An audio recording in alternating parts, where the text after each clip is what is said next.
Sound check presenter's laptop. Sound check presenter's laptop.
I think so. Everybody ready? All right, we are live.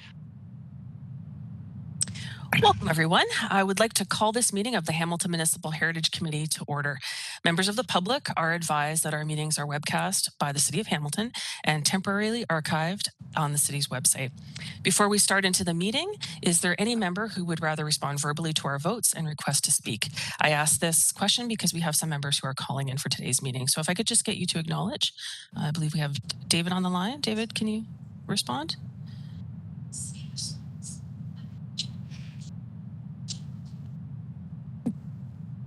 So David may be having some technical difficulties, so we'll get that sorted out. Yes. So we'll move on to our roll call. So as I go through, if you can just acknowledge that you're present in the meeting. So Councillor Pearson is not present today. David Beeland, we have online. Janice Brown. Present. Karen Burke. Present. Graham Carroll. Present. Charles Dimitri. Present. Lynn Lundstedt. Present. Robin McKee. Present. Timothy Ritchie. I see Tim. So he's there. Tim, but pardon the interruption. Tim, you're a bit choppy, so what we might have to do is ask you to shut your video off now that we know you're at the meeting so that we can hear you clearly when you're speaking. And I see that David Beeland has just left the meeting. He may be going to sign in again. And the last name on our roll call is Will Rosart, and I don't see Will on the line right now. Lorraine, do we need to wait for a quorum to be reestablished? I believe so. Hang on. So with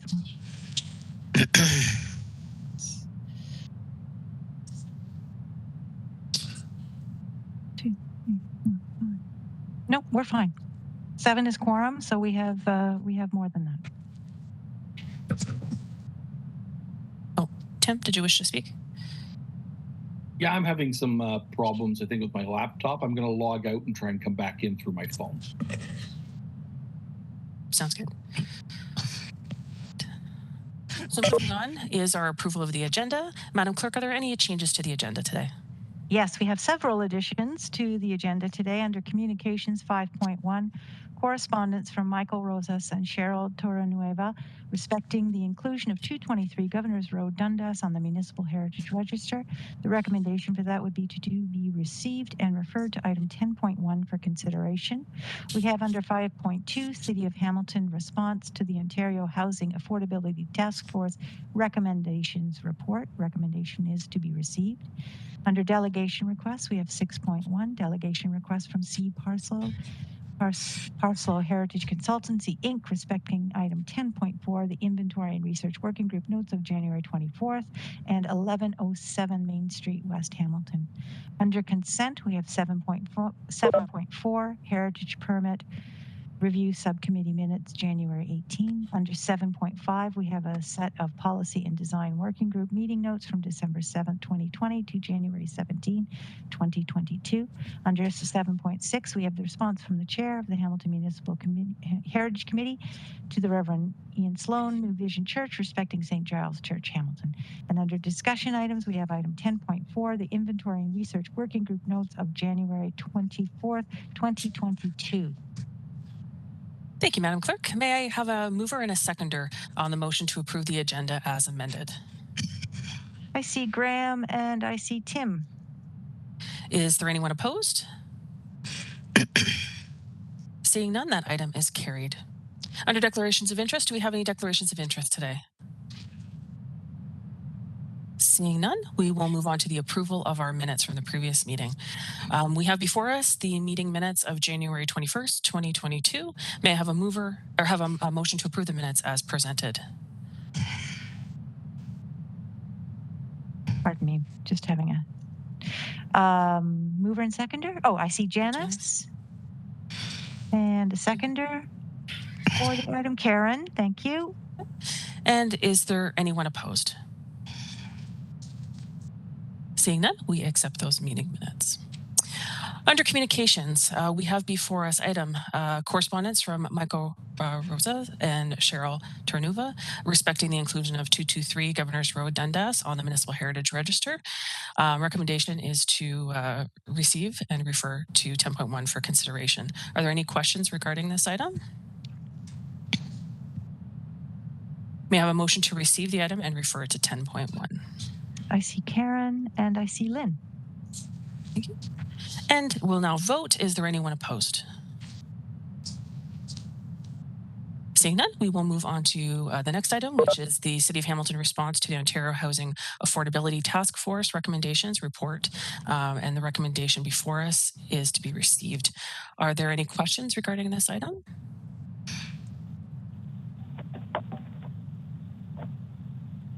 And is there any comments from staff before we move forward?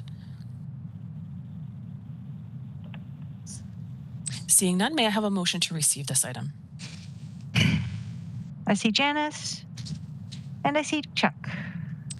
We will now vote. Is there anyone opposed? Seeing none, that item is carried.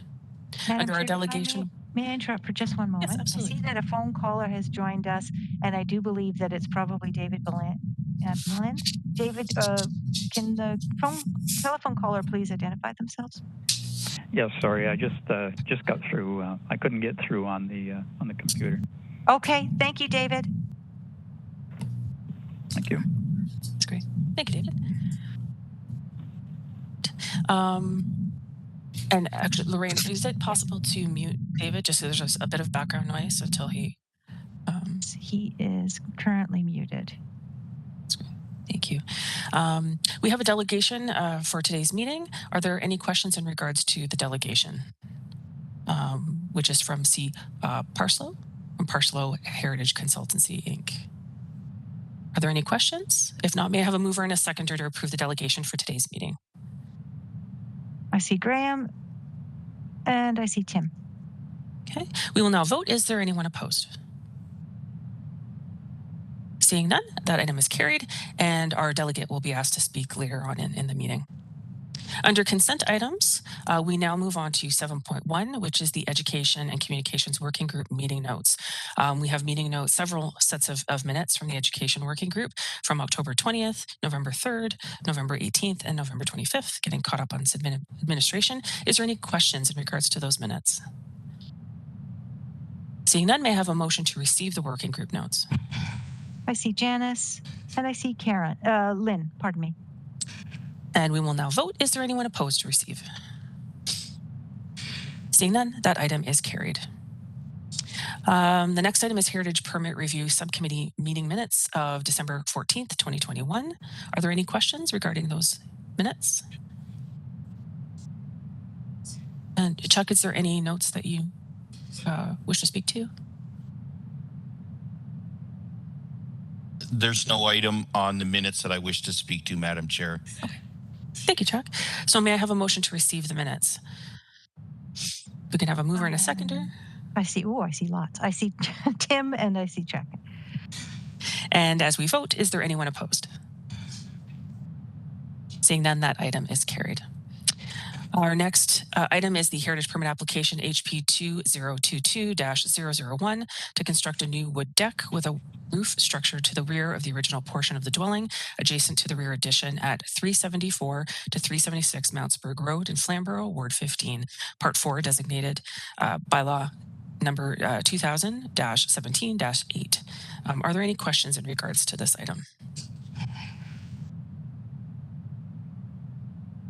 If there's no questions, may I have a mover and a seconder and a motion to receive? I see Janice and I see Graham. And as we move to vote, is there anyone opposed? Seeing none, that item is carried. Heritage Permit Review Subcommittee minutes from January 18th, 2022. Are there any questions in regards to these meeting minutes? If none, may I have a motion to receive? Do we have a mover and a seconder? I see Chuck and I see Tim. And as we move to vote, is there anyone opposed? Seeing none, that item is carried. Our next item is Policy and Design Working Group meeting notes, and it's a long list of meeting notes. We have several sets of minutes from the Policy and Design Working Group. Are there any questions? If not, may I have a mover and a seconder with a motion to receive? I see Lynn and I see Tim. And as we move to vote, is there anyone opposed? Seeing none, that item is carried.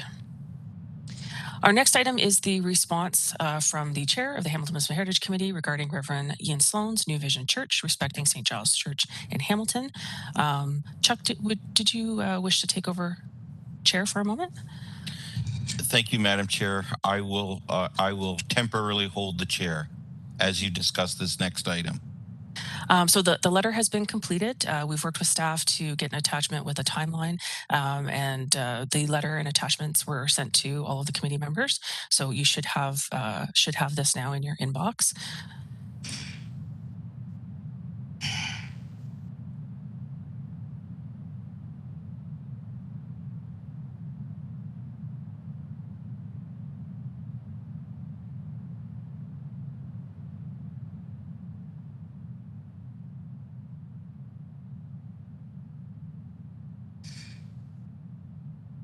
Are there any questions from committee members?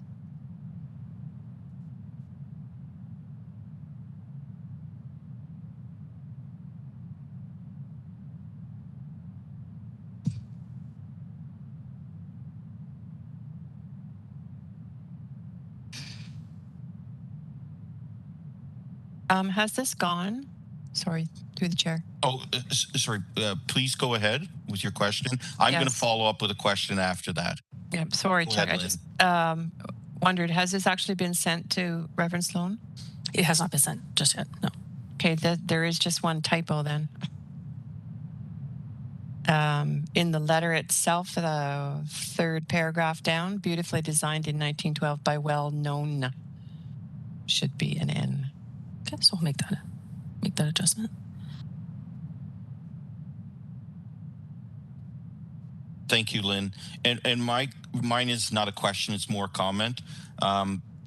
Thanks for putting this comprehensive letter together. I'm really glad that the history, if you will, at least in terms of the discussion, is included as well. If nothing else, it's a good reference and certainly helped me. So I appreciate the detailed history of this that's included in the letter. Like others, I think it was said previously, it's kind of too bad it's taken this long. But other than that, this is a very, in my opinion, this is a very, very good letter. And that's it. Are there any further questions at this point? And I see Tim raising his hand. Yes, thanks to the chair. Just one quick question. I was just recalling the discussion, but what was the reason that just the 3 councillors were copied on it, as opposed to a larger array of council? That was my question. I understand it's in Councillor Ward, but and Pearson's our councillor here. But I was just wondering if they had requested that, the councillors, or if this was going to go to a larger copy to council. Thanks. For now, the attention line was sent to Councillor Pearson because she's our member of council that sits on the committee. Councillor Non, because it is her ward, and also the original communication from New Vision was copied to her as well. And then Councillor Partridge has since taken some interest in the property itself, so that's why we've included her. So it's if the committee so chooses that we extend the reach of that attention line, then we can do that as well. So.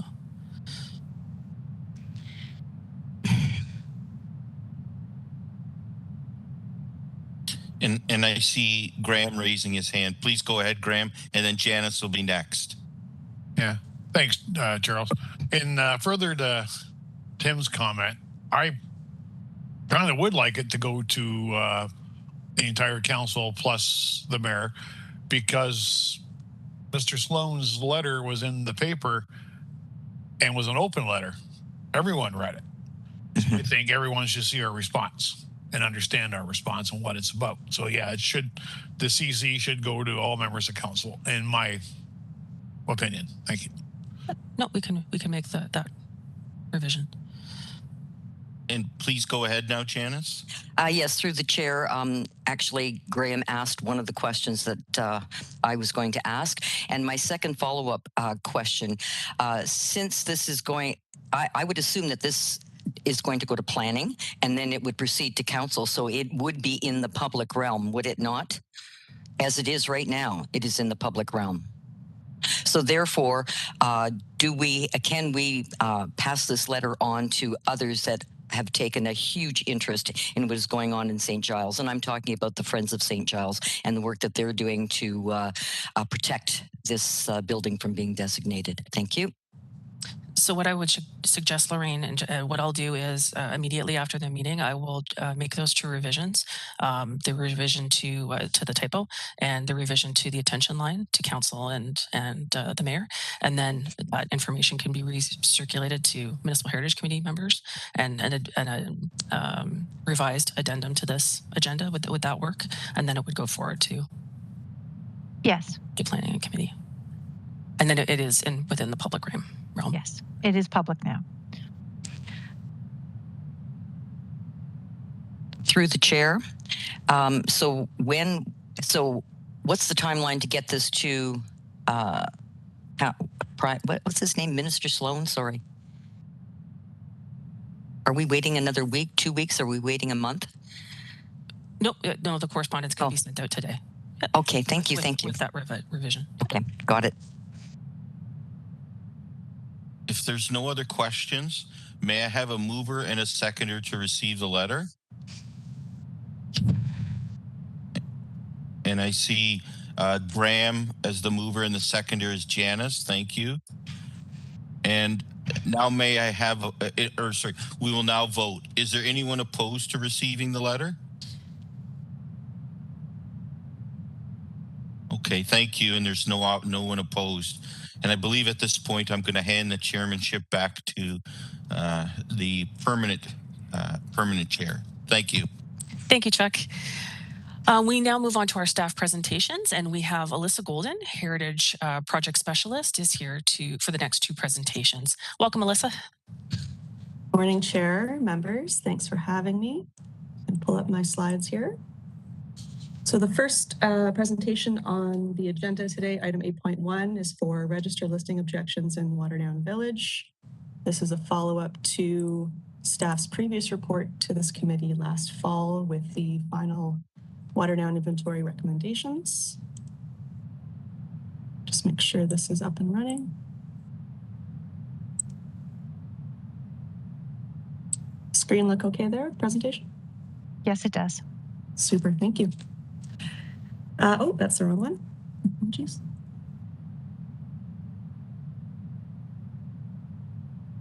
So you'll notice the staff report number PD 21201A, indicating that this is a follow-up to the previous staff report. And that report that went to this committee last October was approved by council in November. And as a result of the recommendations of that report, 209 properties were added to the Municipal Heritage Register from the Waterdown Village area. And following council's decision to list those properties, notices were sent to the owners of those properties of council's decision. The more recent provision changes to the Ontario Heritage Act now requires that a municipality not just give notice of listing of properties on the register, but also provide information on how an owner can object to that listing. So as a result of those notices that were sent out, staff received 5 objection notices from owners, which are being addressed in this report today. And the full objection notices from each of those owners can be found in Appendix A of the report. And the provisions of the Ontario Heritage Act now require that council consider owner objections and make a decision whether to either keep a property on the register or to remove it from the register. So that's the purpose for our discussion. The 5 properties in question today are 296 Dundas Street East, 362 Dundas Street East, and I'll just note my apologies. I had a typo in my original presentation that's in the agenda. It incorrectly said 396 in the presentation slides. 30 Elgin Street, 19 Flamborough Street, and 280 Mill Street South. Now, we don't have any of the owners who have provided objections delegating today, but for the sake of any folks that might be watching along with this meeting, I'll just do a quick overview about what the register is and discuss some of the common misconceptions and concerns that have been raised over the years as we've been using this tool that was introduced back in 2005 to the Heritage Act. So it is a heritage conservation management tool under that legislation. It is an administrative record that municipalities keep of all properties that are designated under the Heritage Act, whether that's individually or as part of a district, as well as non-designated properties that council has identified and believes to be of heritage value or interest. Municipalities can add properties to the register for a number of reasons. It helps promote knowledge of a community's cultural heritage, provides easily accessible information for planners, property owners, developers, the tourism industry, general public. In some cases, it can help prioritize future designations, as we use with our existing designation work plan. And most importantly, from an administrative perspective, it provides interim protection from demolition. Now, in terms of what listing on the register isn't, it's not the same as designation. We often get that as part of our consultation and engagement around our heritage inventory work. Registered properties are not the same as designated properties, and they're not subject to heritage permits. Listing does not legally restrict the permitted zoning use of a property. It hasn't been demonstrated to impact property resale values, although that is a common concern raised by owners and the public. It does not prevent alterations or changes from taking place to a property. And it, just on that note, it doesn't allow the municipality to impose heritage restrictions or requirements as a part of the regular building permit process. And it does not prevent demolition, but as I mentioned, it does provide a short-term delay through interim protection of 60 days. And as this committee knows, in most cases, the 60 days is intended to allow for a discussion of alternatives, for opportunities to potentially retain the buildings on the property, adaptive reuse opportunities, financial incentives that might be available, and in a lot of cases, actually trying to document something before it's demolished.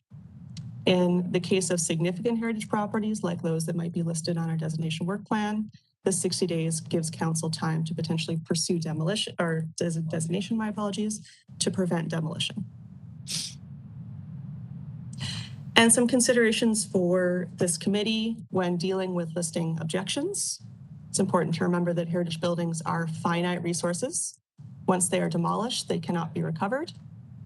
Not all listed properties are necessarily candidates for individual designation, but they may play an important role in supporting or defining the historic character of the area, and that would be the reason that they're originally listed.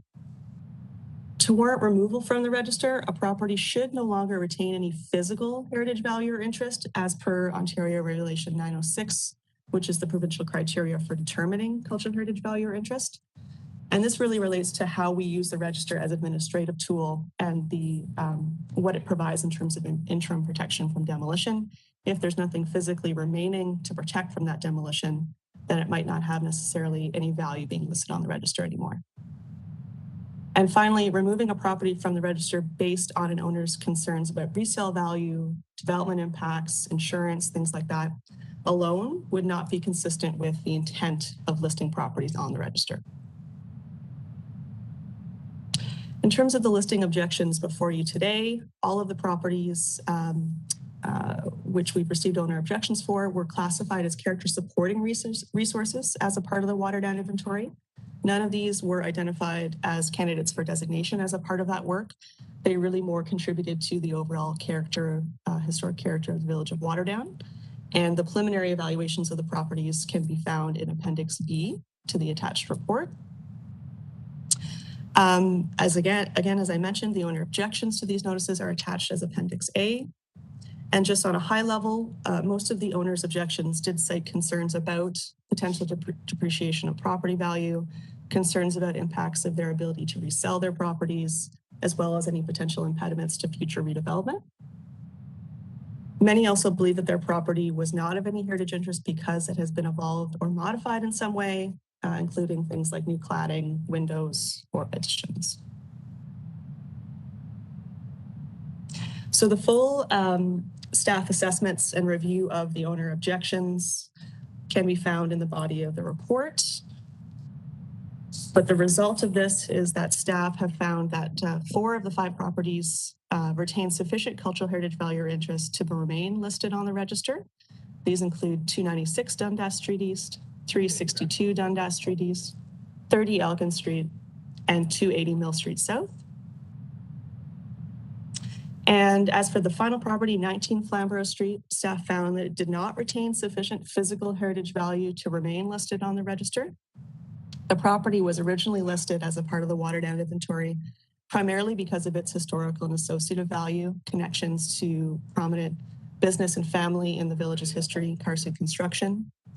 However, upon receipt of the objection to the listing, staff were able to coordinate a site visit of the property and were able to photo document the interior and exterior of the building and found that it was significantly modified and there was next to no physical heritage features remaining in the building.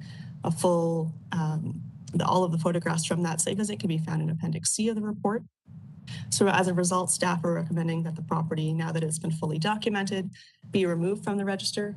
And staff also note in the staff report that this would be a candidate for potential interpretive placking of the site and its history and association with Carson construction, should any future development proposal come forward.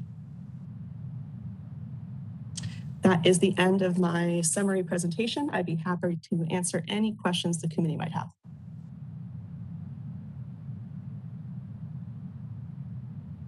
Thank you, Alyssa. That was a great presentation. Do we have any questions for Alyssa? I'll start a speakers list. So right now I see Janice. Anyone else wish to speak? If not, go ahead, Janice. Oh, Janice, I think you're on mute. Sorry, thank you. Through the chair, this is a quick question, and it may be my issue in that I did not read the entire second report that you're going to deliver. But I noticed that these objections came from folks, and they're just, sorry, not just, they are objections to being put on the register, which obviously you've said is not the same as being put on a designation work list.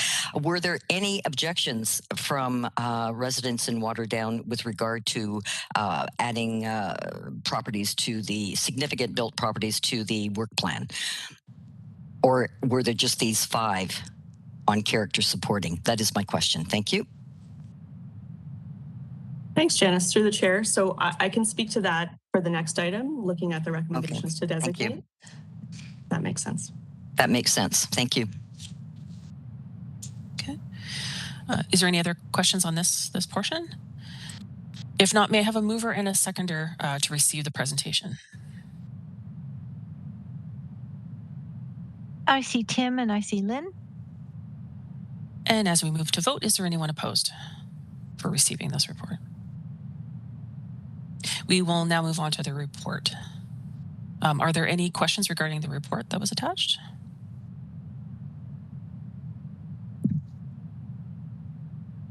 If not, may I have a mover and a seconder to approve the report? I see Karen and I see Lynn. And as we move to vote, is there anyone opposed?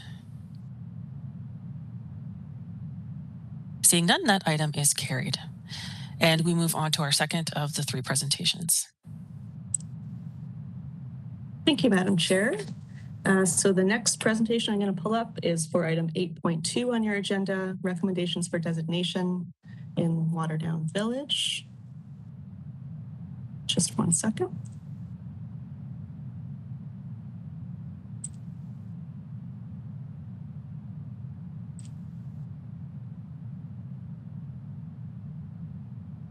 Okay.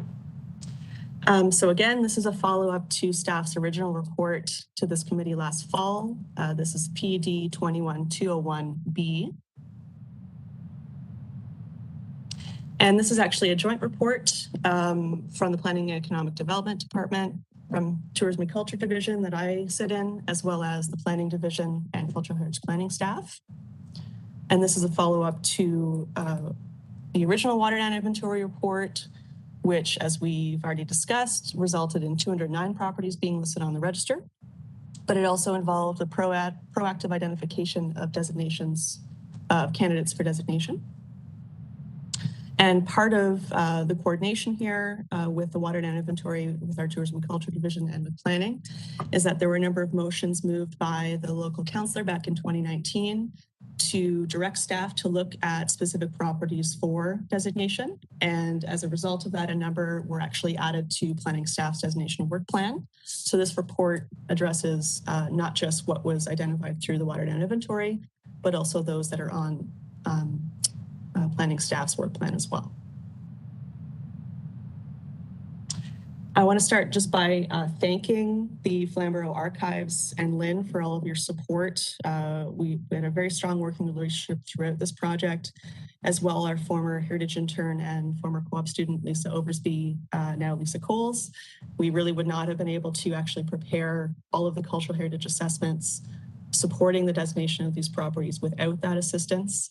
We did follow a standard best practice research process in terms of conducting comprehensive primary and secondary research on all of these properties and the preparation of cultural heritage assessments for each property.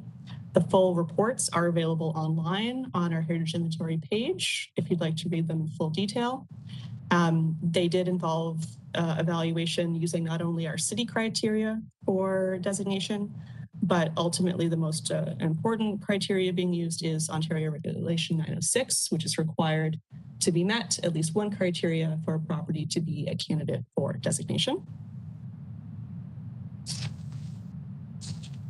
And I'll also just note that all of the heritage assessment reports supporting designation of these properties were reviewed by the Inventory and Research Working Group as well, and detailed comments and feedback provided through that process.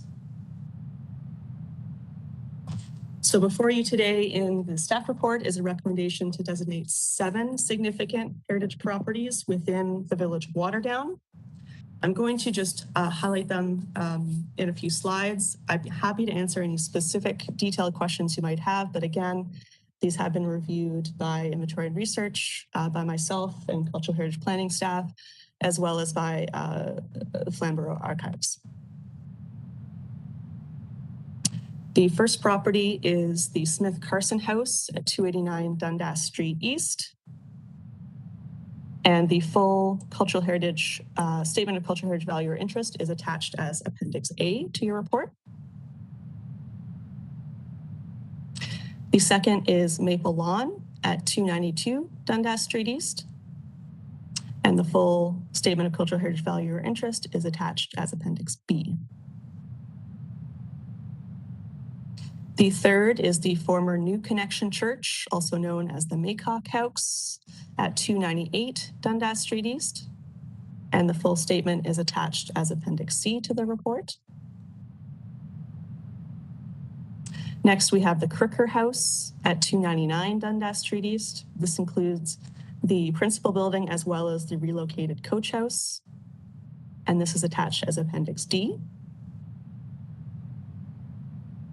Next, we have probably one of the most prominent or well-known buildings in the village for those who frequent there for food, the Royal Coachman, also known as the former Kirk Hotel or Kirk House at 1 Main Street North. This is attached as Appendix E. Next, we have the former Wesleyan Methodist Parsonage at 134 Main Street South at the southern end of the village. This is attached as Appendix F. And finally, we have the Reed House, which is in the Vinegar Hill area, just across from Union Cemetery. This is at 8 Margaret Street, and the full statement of cultural heritage value or interest is attached as Appendix G. I will just note that there are a few other candidates for designation that have been identified that are not included in this report. And there's some analysis and discussion around that within the body of the report. I'm happy to answer any specific questions you might have. As well, there are some heritage landscapes that have been identified through the secondary planning process that will be looked at by heritage planning staff in consultation with public works staff, and recommendations for designation will be coming forward at a future date.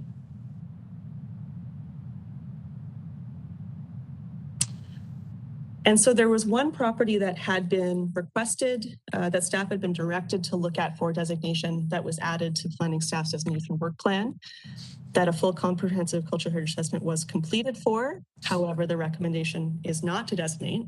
And this is for the former Waterdown Post Office, also known as the former Village Fish and Chips.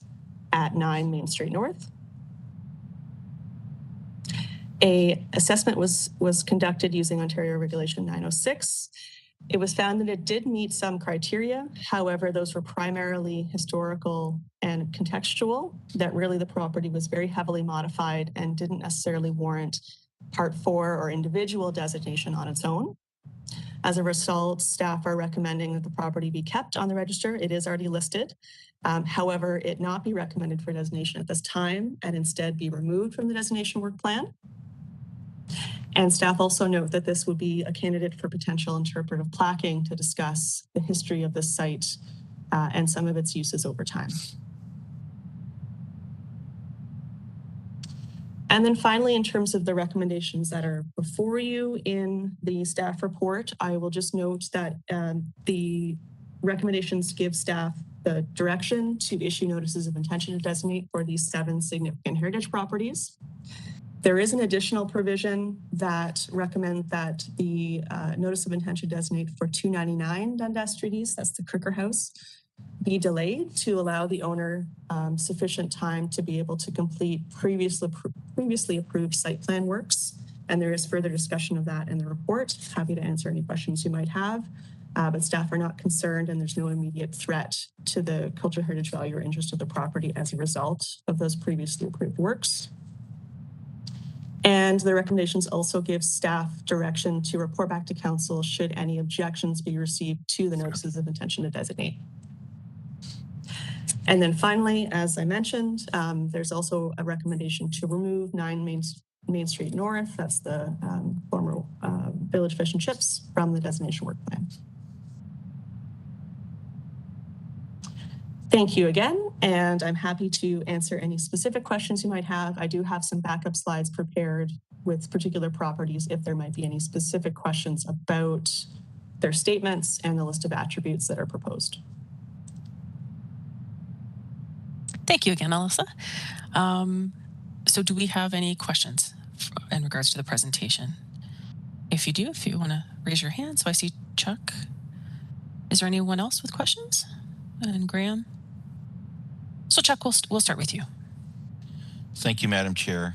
My question is for Alyssa, obviously, and it's about what you laid out as the Cricker house and the relocated coach house. We had a heritage permit for the coach house recently, like within the last year, and I could have sworn it was an entirely separate property than the Cricker. So the coach house is separate from the Cricker house, I thought, Alyssa. Can you confirm that, or do you know if that's the case? The way I heard you when you presented it, it was one combined property, but I thought it was 2 separate properties. Do you follow what I'm saying? Yeah, thanks, Chuck. Through the chair, I'm not sure if it's potentially the same coach house. The property was only just recently added to the register and is not currently designated, so there would not have been a heritage permit requirement for its relocation. I believe, though, as a part of the previous review of the site plan application for the property that involved relocating the coach house, I believe that the former heritage planner did bring that relocation details and information to the policy and design working group for their review, if I'm not mistaken. So perhaps that's the scenario that you're remembering. I mean, I could be wrong. I'm looking through my notes frantically as we're talking here, but it's in the conservation. I think it's in the conservation district, is it not? And hence that's. No, it's not. It's not. Okay. No, through the chair. Sorry, it's outside of the Mill Street Heritage Conservation District, okay. And right now it does not have any designated status. So I'm getting another one and mixed up. My apologies. So. That's okay. No problem at all, Chuck. That's glad to ask the question. And Graham is next. Oh, and then we'll add Janice to the speakers list.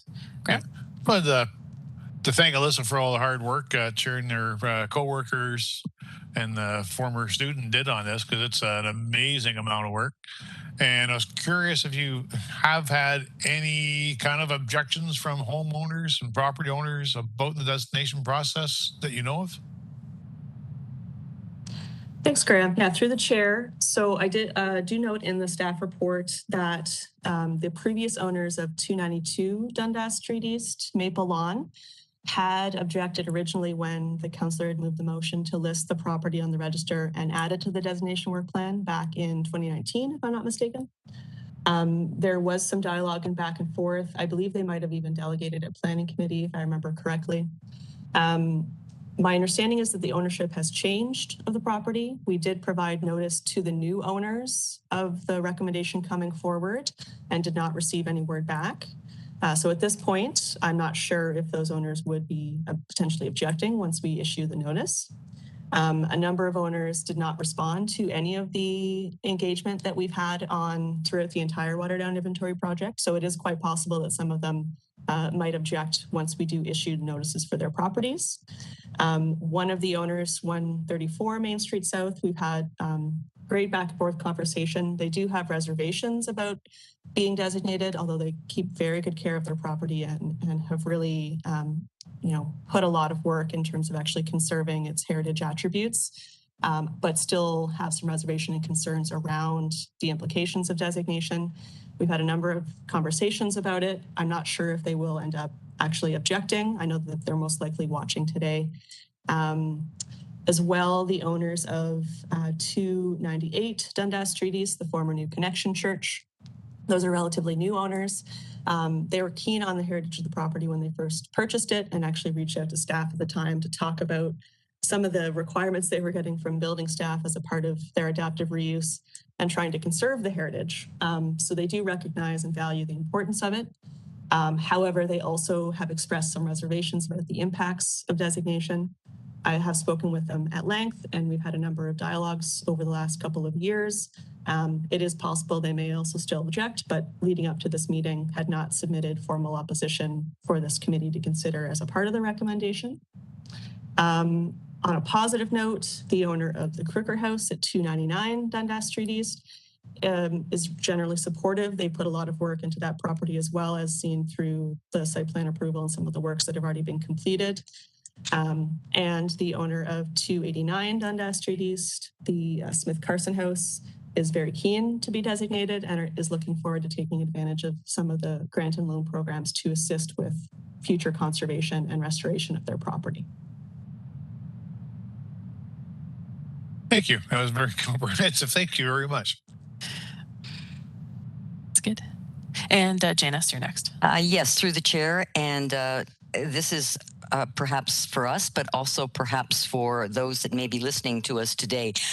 You talked about, I think you said there were 4 properties that were not, that are being considered for designation, but not at this time.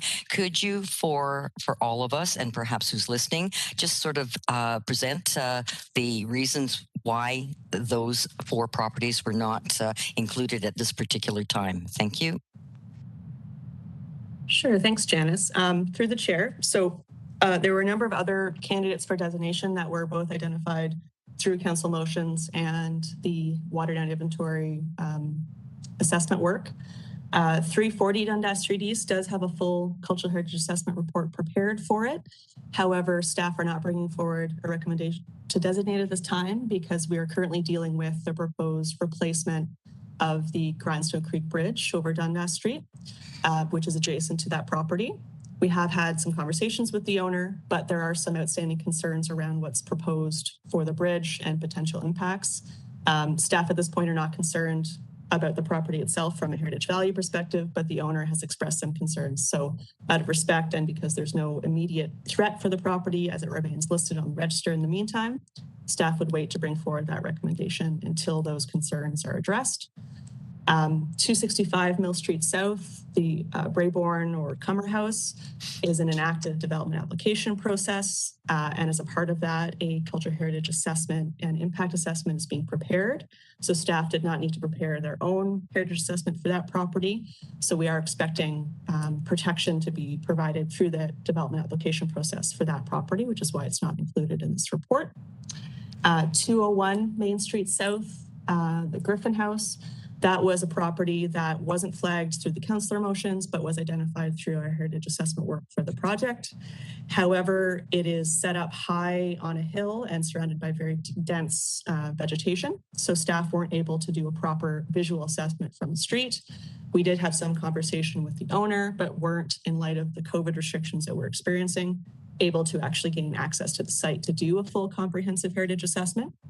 So it does remain a candidate to be designated and remains listed in the meantime. And then finally, 341 Main Street North, the Rymler Buchanan House was one that staff had started preparing a heritage assessment for.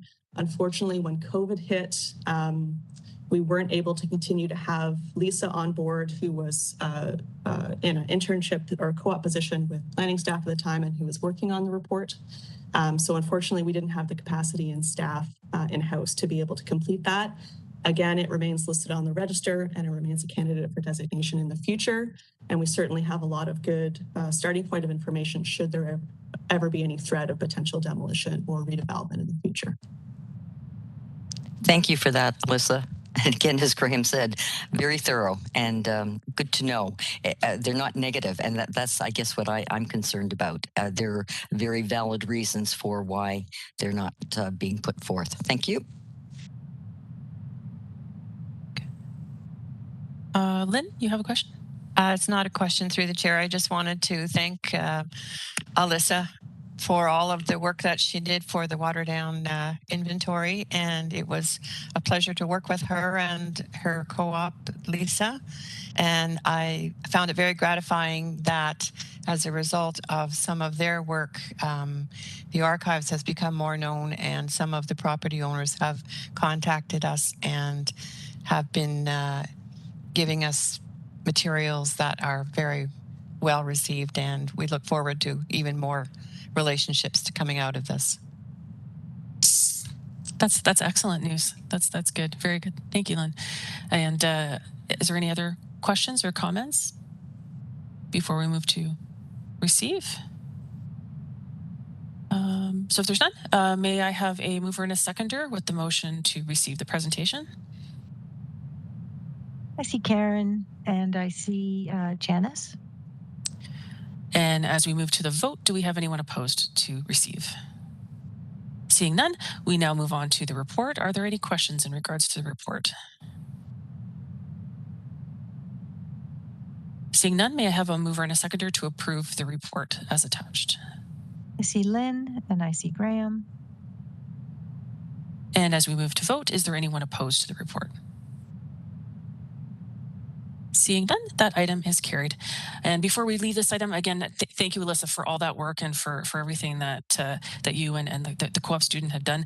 And thank you to Lynn and everybody at the Flamborough Archives, because with the volunteers, you know, things aren't don't get done quite as efficiently and quickly. So much work was done and great results. So we look forward to that moving forward through to planning and council. Thanks, everyone. We now have our next presentation.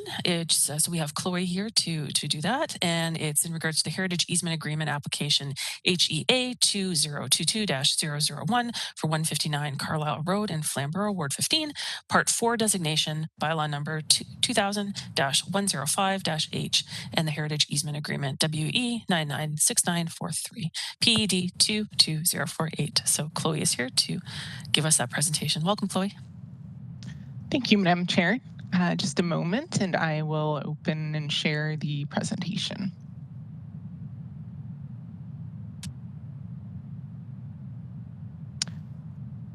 Okay, good morning, Madam Chair and members of the Hamilton Municipal Heritage Committee.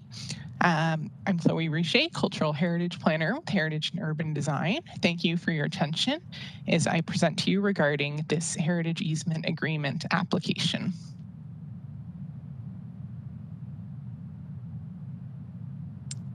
So in this slide, we can simply see an image of the dwelling on site.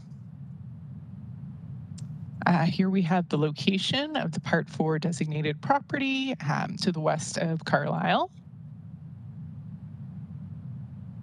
The The scope of work of this heritage easement agreement application is to install a replacement metal roof consisting of metal shingles.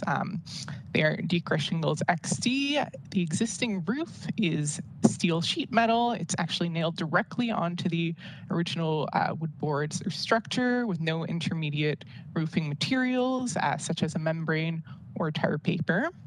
And the proposed replacement shingles consist of steel and aluminum zinc hot dip coating with an acrylic base coat, priming system and overglaze, and ceramic coated stone granules. The main reason for the work is simply that the existing roof is deteriorating. So this includes rusting of the surface, lifting at the seams, and leaking into the attic. On 2 previous occasions, the owners have engaged with contractors in an attempt to repair and repaint the existing roof. However, the work has not been successful and water penetration continues. Documentation submitted with the application includes a cover letter from the owner, an inspection report, information on the proposed new roofing material, exterior photographs of the dwelling, and also an exterior photograph of 92 Macintosh Street, another heritage property, a non-designated property that shows similar work done by the contractor. On this slide, I've included an excerpt from the Heritage Easement Agreement indicating that the roof has been identified as a heritage attribute. However, the designation bylaw from the year 2000 does not identify the roof as a heritage attribute. As such, a heritage permit application was not required. So again, this is for a heritage easement agreement specifically. The next 2 slides include an older and more recent photograph of the dwelling, both submitted by the current owner.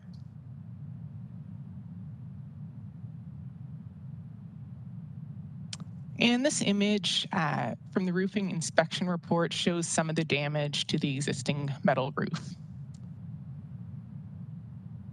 Here we can see product specifications provided by the roofing company, and some images of the product on several homes. As mentioned previously, the property owner also submitted a photograph of another heritage home with the proposed metal roofing material. At their meeting on January 18th, 2022, the Heritage Permit Review Subcommittee recommended that the application be approved. Staff recommend that the application be approved with the following conditions. So we have our 2 standard conditions: that any minor changes to the plans elevation following approval be submitted to the satisfaction of the Director of Planning and Chief Planner prior to the submission of as part of any application for a building permit and or commencement of any alterations, and that installation of the alterations in accordance with this approval shall be completed no later than January 31st, 2024. If they're not completed, then the approval would expire and no alterations shall be undertaken without a new approval issued by the city. And simply that appropriate notice of the council decision be served on the owner, which is required as part of the heritage easement agreement. Thank you everyone for your time and attention, and I welcome any questions.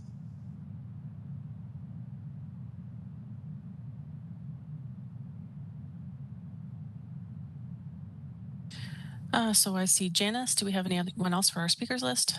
So go ahead, Janice.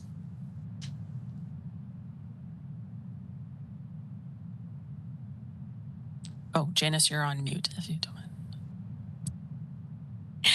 Sorry. This is just a comment, and through the chair, I just would like to let folks know that I am familiar with this roof. I watched one go up in Dundas, and it's all I can say in real. It's quite lovely, and it certainly does prevent damage to any existing structure. So that was my comment. Pictures do not do it justice. Thank you, Janice. And I see, so we have Robin and then Graham. Go ahead, Robin. Can you explain the difference between an easement and a work permit? Sure. Why the easement? Through you, Madam Chair. So the easement is a legal agreement. So you can think of it as an additional level of protection. So often, you know, both the designation bylaw where you would require a permit and the easement would have the same information in terms of the heritage attributes, but this is an older designation bylaw. So with the easement, it does have some updated information. I believe the designation bylaw was from the year 2000 and the easement 2018, 2014. It's also a document that you don't have an appeal process the same way you do with the heritage permit. So the approval is provided by the city through this legal agreement. It's a different process than a heritage permit application, but we are trying to mirror the process with consultation with the Heritage Permit Review Subcommittee, even though it's not technically a heritage permit application. So I hope that clarifies things. Thank you. Now, the difference between a designation and an easement, this is added to the designation? Through the chair, the property is designated, and the easement is a heritage easement agreement. So this is specific to a heritage property. The property does not need to be designated to have an easement on it. This property does have both heritage protections, if you'd like to think of it that way. Great, thank you for that. You're welcome. Okay. And Graham, you were next on the list. Yeah, this property that came through was at the Permit Review Committee, and they brought up this 92, I believe is the number on Macintosh. Made me wonder, why isn't 92 Macintosh on the registry or up for designation? It is a former Rymal home, if I can remember correctly. In beautiful condition, back down to the park, obviously lovingly looked after. But why was it nothing more than inventory? Does anyone have an answer or know the background of this property?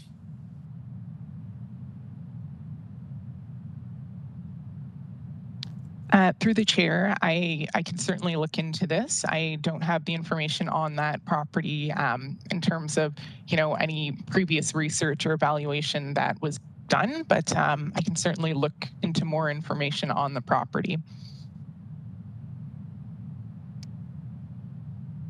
Okay. Yeah, so I mean that's something that we can take offline for discussion. Is there any other questions about the report or the presentation? Seeing none, we will move on. Thank you, Chloe, for that presentation. May I have a mover and a seconder to receive the presentation?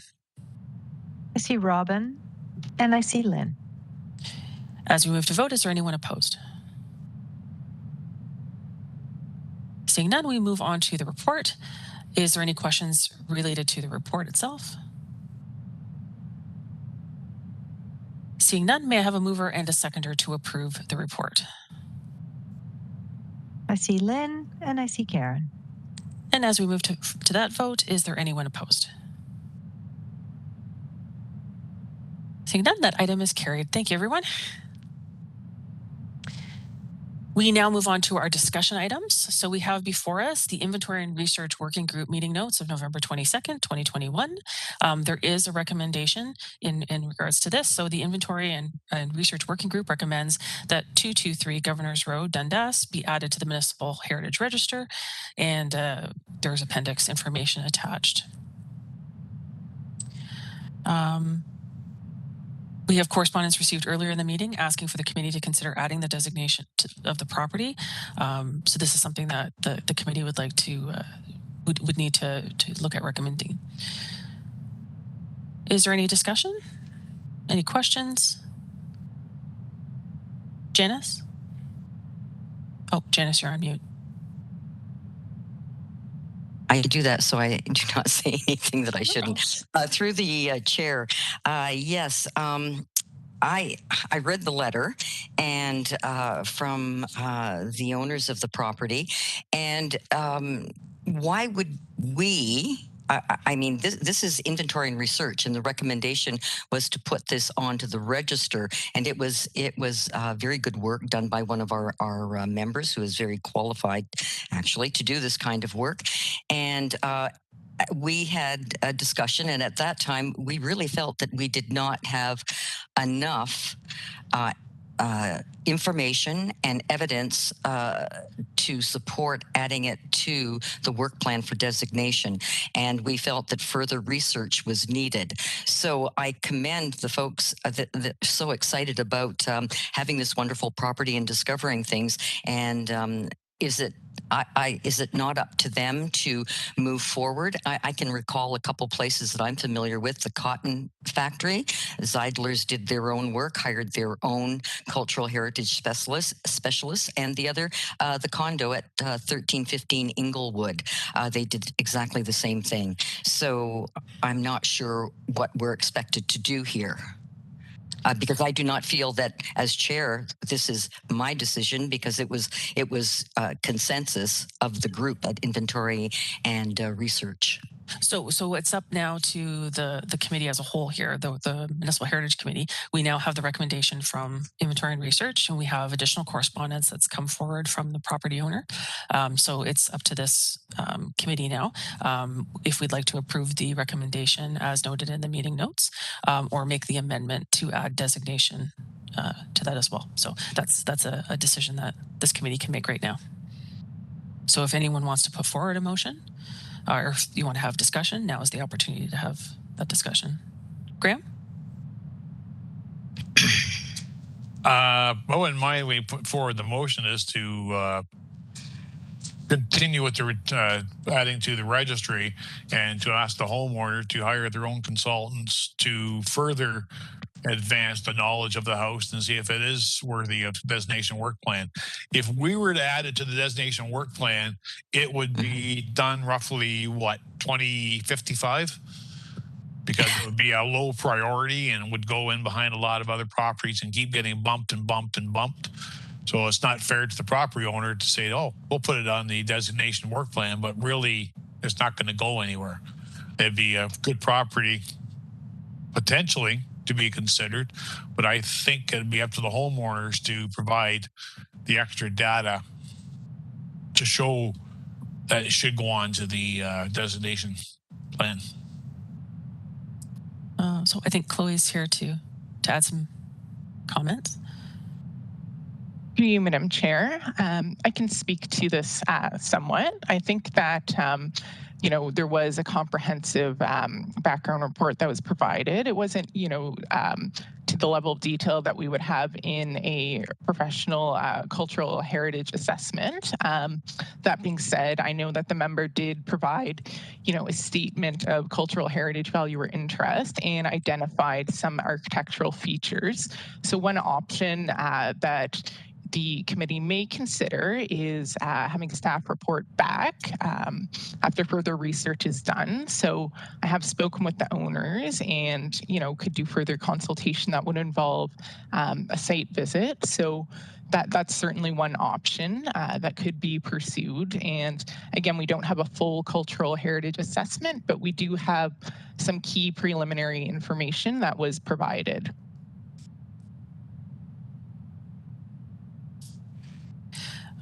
So what we could do is leave the motion as, or leave the recommendation as is, but also add in that staff have further consultation with the property owner, and inform them of the dates and that. Janice, you had a question? Yes, through the chair. This is exactly what I was going to say. I really do firmly believe that our recommendation, the INR working group, should stay as it is. And with Graham's comments, it's not going to get looked at until 2055 or so. What is the point? Do they understand that? Or do they think just because they would like to see it designated, oh my, it's going to happen right away? We know how long we're waiting for some of these other properties. So thank you for that. And I am comfortable with that as long as the homeowners know that this is the situation. and it is not a high priority on the work plan for designation. If other evidence comes forward. Is there any further comments or questions? If not, Lorraine, just with the with how we deal with the recommendation, are you comfortable with the verbiage that you would need to add to it, requesting staff communicate further with the property owner, provide the necessary information for the options available to them to proceed with designation? Yes, I can add that, yes, to the original recommendation. Chloe, is there anything that you would recommend that we need to add to that as well? Or does that cover? Through the chair, I think it's clear to me what the steps are, so I'm comfortable with taking the next steps, reaching back out to the property owner and requesting a site visit. Okay, sounds good. And Lorraine, do you need a separate motion to receive the correspondence, or we've already taken care of that? That has been taken care of. Yeah, so we just need a motion now for the recommendation that's been put forward to us? Yes, that is correct. As amended during this meeting? Yep. I'll move. So that's Janice? Yep. And Karen? Okay. And as we move to vote, is there anyone opposed to the amendment? Seeing none, that item is carried. And the second recommendation in that report is the Inventory and Research Working Group recommends that an alteration, new construction, or demolition of Part 4 designations under the Ontario Heritage Act prior to 2005 be required to apply for a heritage permit until such time a cultural heritage planning staff review and update early designations to bring them in line with the current provisions of the Ontario Heritage Act. So is there any questions? Janice, would you like to raise any discussion or concern or comments? Through the chair, I think our recommendation is quite coherent and very self-explanatory. And this has been, as you all know, started with 51 Herkimer and the windows that were altered without a permit. And the concern was that the early designations were not sufficient to cover off the attributes. And this is an issue and it has to be resolved. And we just can't allow attributes from early designations to be altered without a more permanent investigation and concern be taken to ensure that they're not altered. Because it does, as I said, it really, 51 Herkimer has lost its significance, in my opinion. It looks like a modern house with black windows. Black is the new brown in Hamilton, I keep saying. I like it in an industrial setting, but I'm not so sure I like it in all of the other residential buildings that I'm seeing. So I have nothing to say.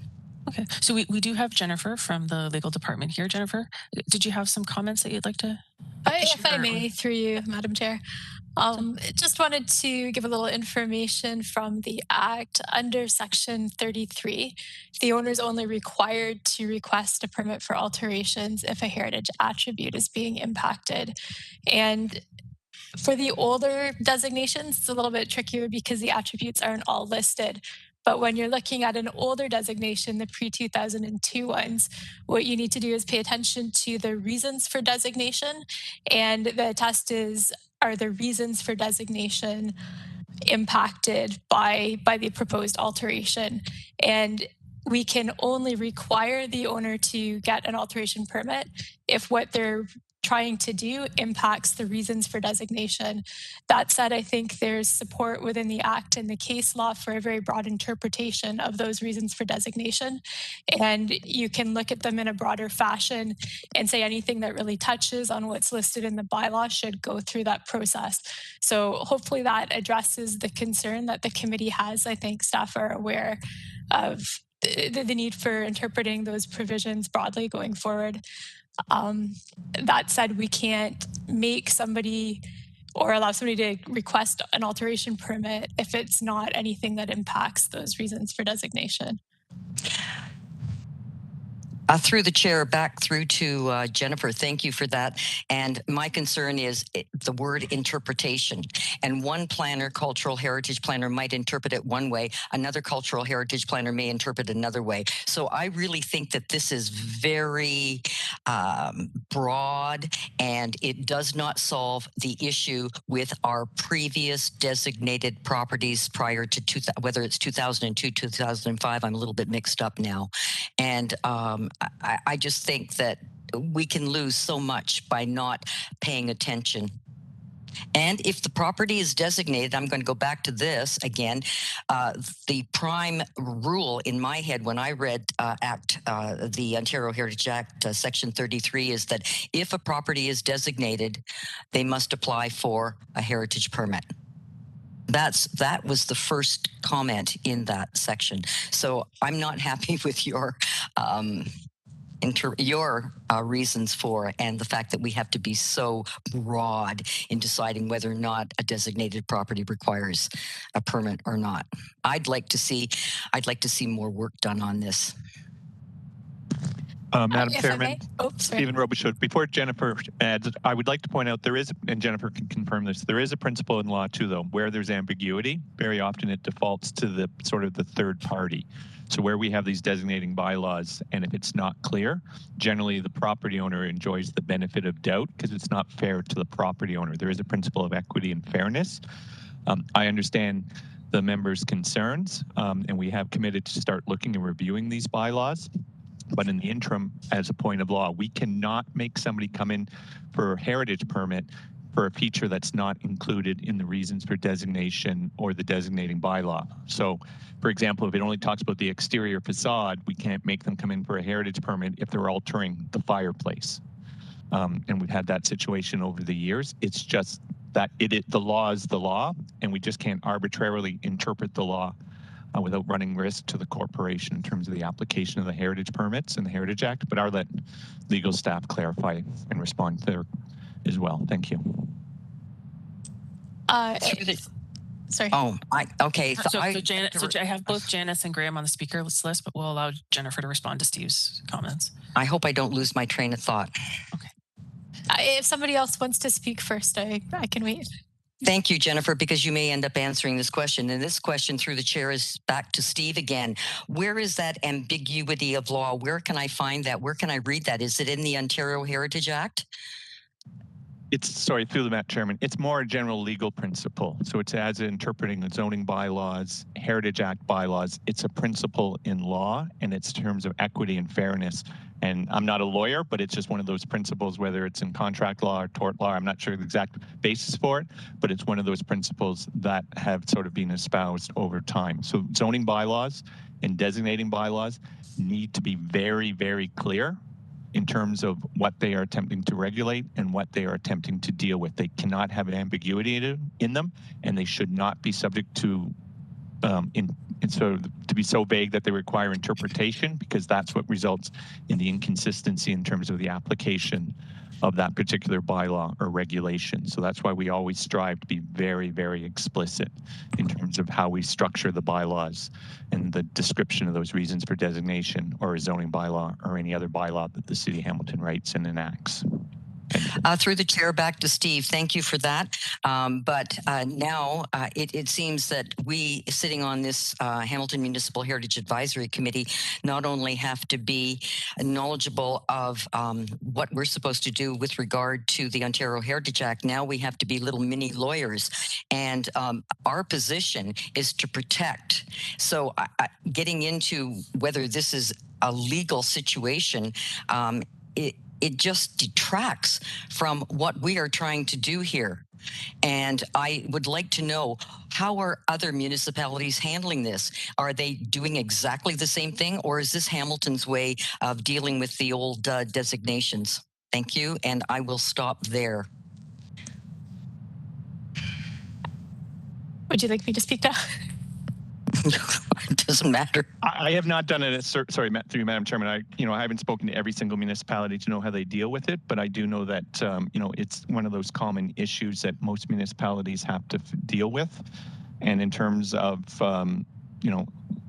historically, when we've developed these designating I can only speak from my experience. So like in Stony Creek, we were involved in the first designating bylaws that were passed in Stony Creek.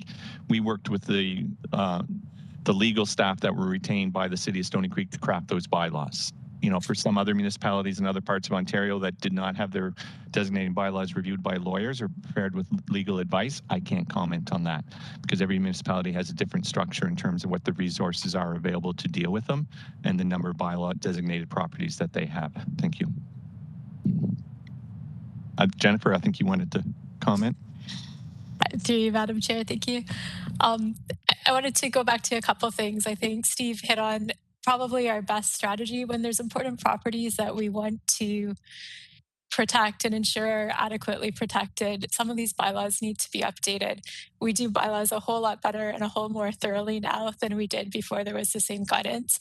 So I think I know resources are tight, but if we really want to protect these properties properly, there needs to be some updating of some of these older bylaws, and maybe it's something that needs to be prioritized in terms of the properties we're really concerned about.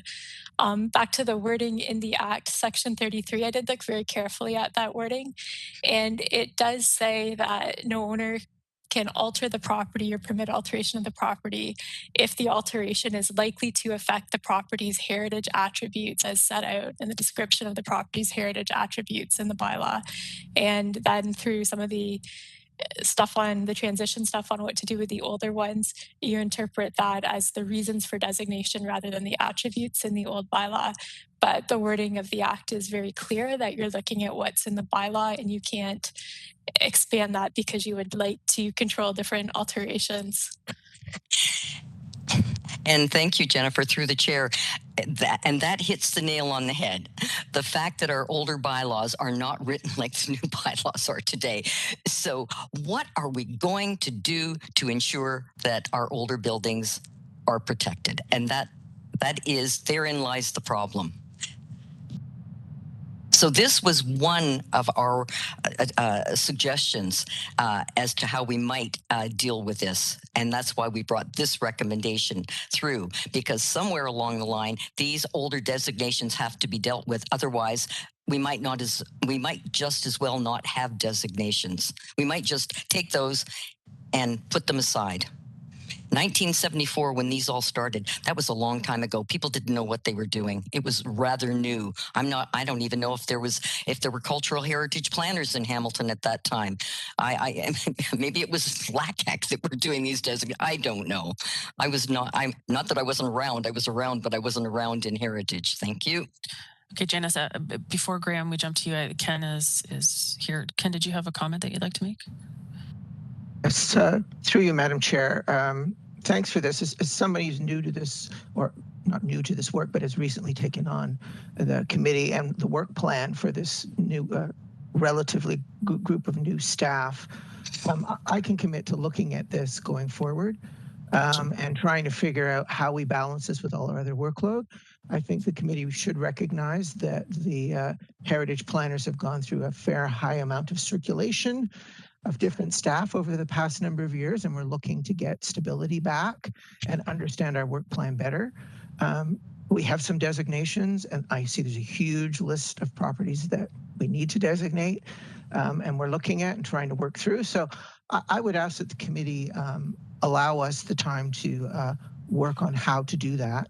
And I would commit, as somebody who understands heritage properties going forward, Janice, to make sure we're looking at those designations as Jennifer said, looking at those reasons for designations very carefully on these older properties to make sure we are covering that as best we can, recognizing that staff in the past have been under the gun and maybe not been able to focus on that as much as possible.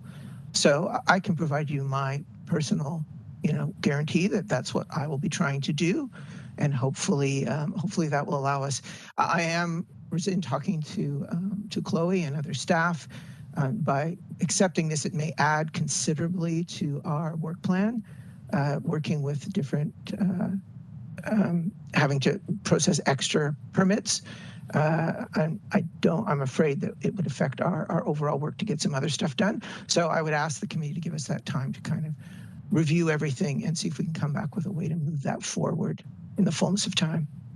Through the chair, thank you, Ken. I really appreciate your sincerity and suggestion. I totally understand everything that you prefaced your comments with about the turnover and the amount of work that our new staff are doing, and I appreciate our new staff tremendously. So thank you. Thank you, Ken. Graham, you had a question? Question, comment, show my level of frustration in this process. I know I've discussed this before, but let's go right back to Frederick Rastrick House, designated 1977. They spent more time talking about the arguments getting it designated in the designation bylaw than listing anything about historical attributes or heritage attributes or anything to it. So the owner of that property can do whatever they want short of demolition on the outside of that building, and no bylaw is written to prevent them doing it, even though the exterior is the reason it's there for protection. So if we're to wait until we write all these new bylaws in order to extend protection to these buildings under the permit process, we're going to lose heritage attributes. So we brought this forward as a temporary measure to prevent stuff like 52 Charlton in the meantime while staff rewrites these bylaws. This bylaw probably met the legal requirements in 1977. The fact that it's changed and new legal requirements are there should not remove the protections from the house now until we can protect these things properly. That's what we're looking at. We need a way to make sure they are protected. Read that one for Rastrick House. You'll be shocked at what's in it. There's nothing, not a thing. And like, I know it's a city property, so it's not as bad, but like Thunder and Castle doesn't even have its own bylaw. It's shared. Like, it's crazy. We have so many things wrong with our bylaws. You'll be shocked. Absolutely stunned if you were to go through them all. So we got to find some way of interim protecting these places. Thank you.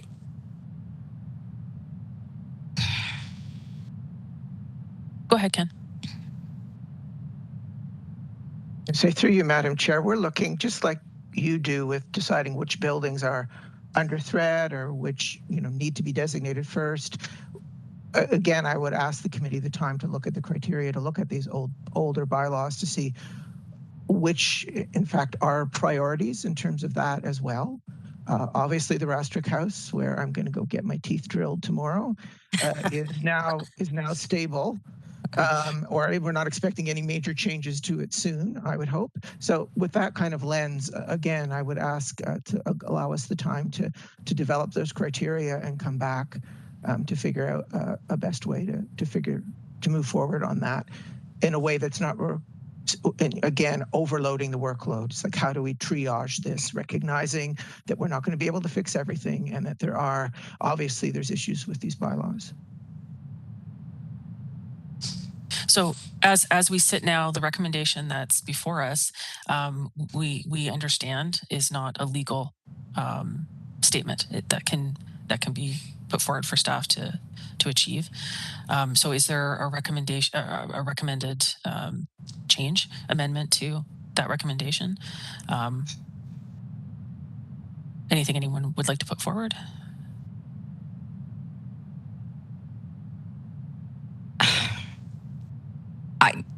Through the chair, I know what Ken has said, and I totally understand that. But the recommendation needs to address older designations so we do not lose our heritage and the attributes attached to that. So in saying that, can we ask for a work plan from staff that will start looking and being able to give us a report every month or every 2 months on where they are and what they have looked at? Can they prioritize those that are really in need of trouble? Is there something that you can come back to us so that we know what you are actually doing? So I think part of what Ken has recommended is that we allow staff time to come up with the plan. What would be the protocol? What properties are they sort of reviewing and looking ahead at? How many properties, how many bylaws may need revision? What is the priority? Is that correct, Ken? So, but a timeline. There's got to be something. Otherwise, I worry that this will drag on like our heritage review process that we started. I don't know, 2015. I can't even remember anymore. And everything that is a problem gets pushed into heritage review. So I would really like to see us tackle this and to have a plan in place. I think that's what we were trying to say here. We said, the reason we went with, apply for a heritage permit until we have a plan in place. And right now there is not a plan in place. So this is an interim measure. I'm not sure exactly how to word that so that it is strong enough.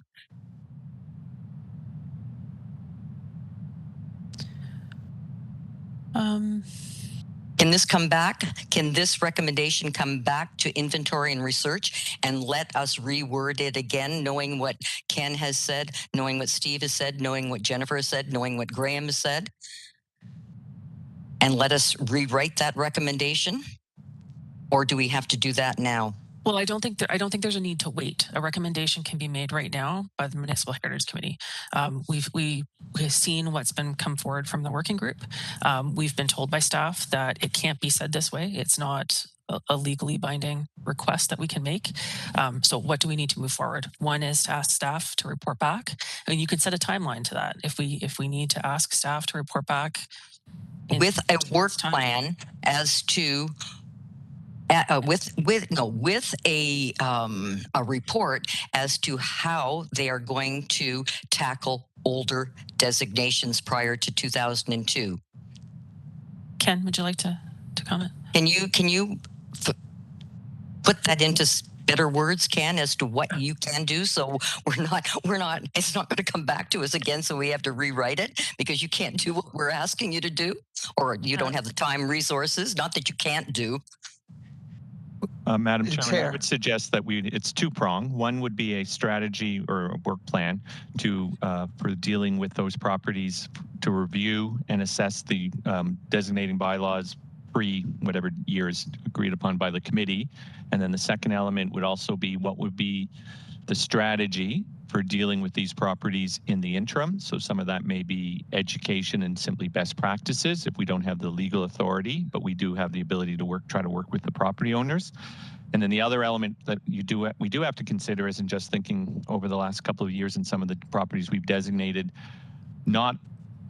I can think of the two recently, or in the last couple of years, where the windows where the owners specifically asked to have certain elements removed from the designation. There's the one on Locke Street, the old church, the music hall, and then there was the one we were dealing with down in the downtown, where often the windows or certain elements get negotiated, or the owners object. They seek to have, they don't mind the designation. So that's going to be one of the challenges, is going back and looking at each of those bylaws, what was sort of negotiated or agreed to at that point in time, and then making a determination, is that still valid, or should we re-engage with the property owners to see if now we should add additional elements to the designating bylaw. And then the only other element I just want to remind members is, because of the changes to the legislation, if we start repealing and replacing designating bylaws, property owners now have the ability to appeal that to the OLT and challenge the designation in its entirety, which could result in the property being removed. And given what we're seeing happening in the OLT on planning approvals, the OLT is very sympathetic to property owners and not to municipal intervention. And as per the earlier report, and that Ken and his team prepared, the province's, or the Affordable Housing Task Force, is referring to heritage designations and the heritage process being an abusive process, and it's overriding property owner rights. It's just something to consider in how we deal with this under the current climate we're operating under. So It will have to be a little bit more of a fulsome review than just saying because it's an old bylaw, it's bad. It may have been negotiated at that point in time with the property owner, and that was the understanding. Or in other cases, it was just simply poor drafting of that actual heritage bylaw. So that'll be the assessment that needs to be done.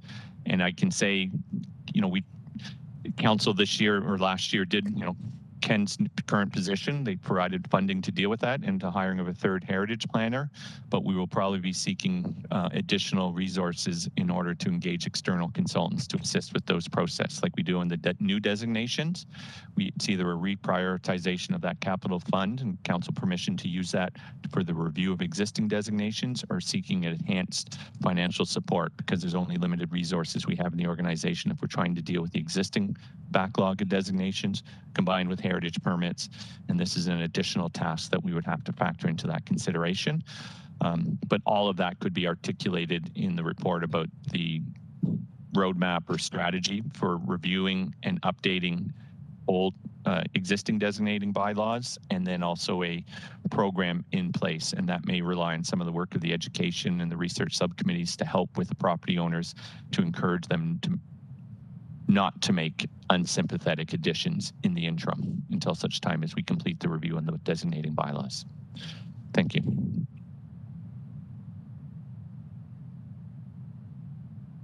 Graham?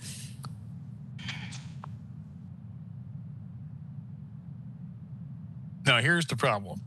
If these guys don't have to apply for heritage permits because nothing's mentioned in the designation bylaw, who are they going to work with? Mm-hmm. They're just going to do what they want. We'll end up with a bunch of ugly windows or doors or losing stone facades. It could be anything because nothing forces them to work with anybody. And like I said, I use this as my touchstone, 46 Forest. It is the worst written bylaw I've ever seen for a designation.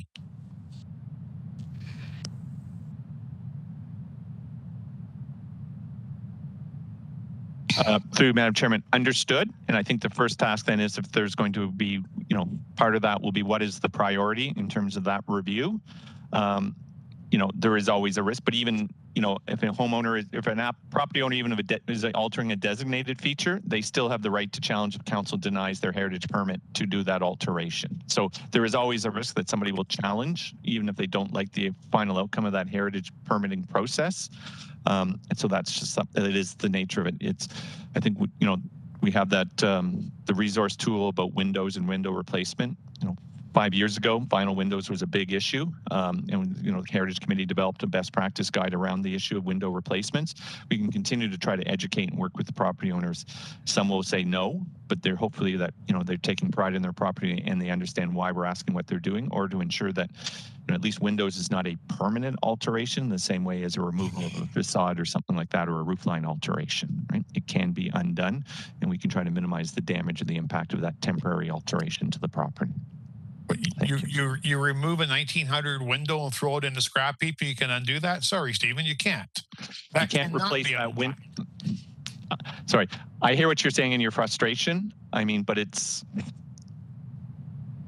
the window feature is lost, but we do know that often, the Heritage Committee made it very clear in the these new vinyl windows, they're not going to last 100 years either, right? So that at the time of the replacement window, that's what I was just saying. Thank you. Our concern on the Inventory and Research Working Group was the fact there's nothing that makes these people talk to us in the first place, because we don't tell them they have to go for a permit. They can do whatever they want. It's open city. It's Dodge City.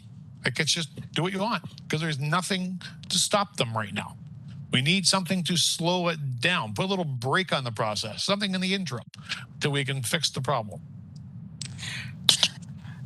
Okay, Janice, before you ask your question, I have both Ken and Alyssa have come on board as staff that want to make comments. And then do we have any first-time questions before we go back to Janice? No, go ahead, Ken. And I'm going to, you're going to go back to me. I was going to respond to Steve. Through you, Madam Chair, I'll let Alyssa go first if she's going to speak to this.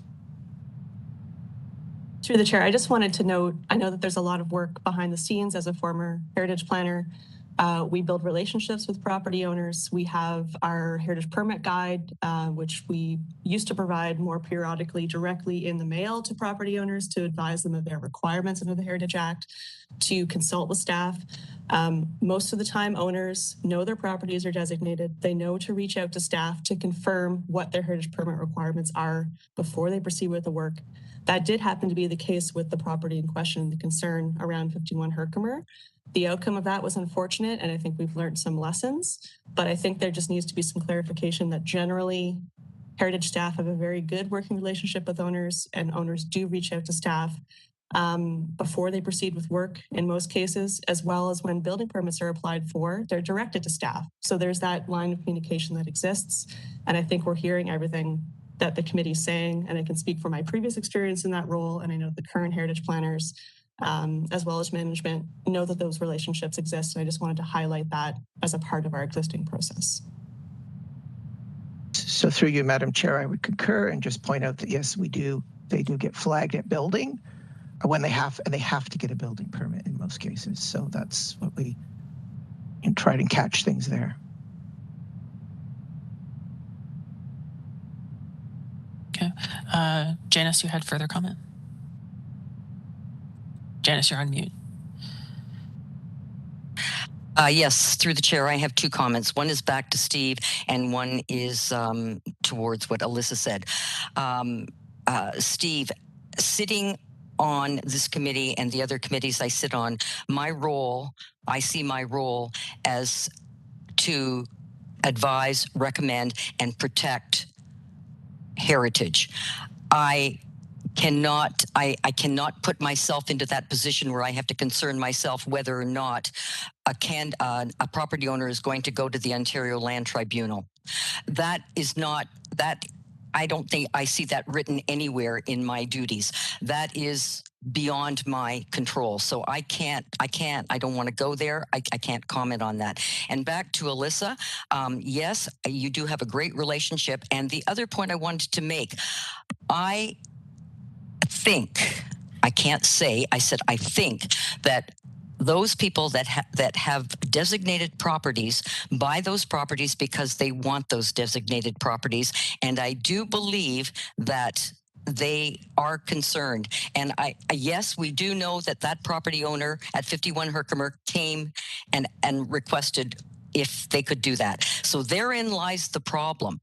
We've got to make sure that we've got our ducks in a row, and we are not going to say, yes, you can do this just because it's not listed. So that is just the point. And you say, yes, you've learned your lesson. I am keeping my fingers crossed that lessons are learned. Thank you.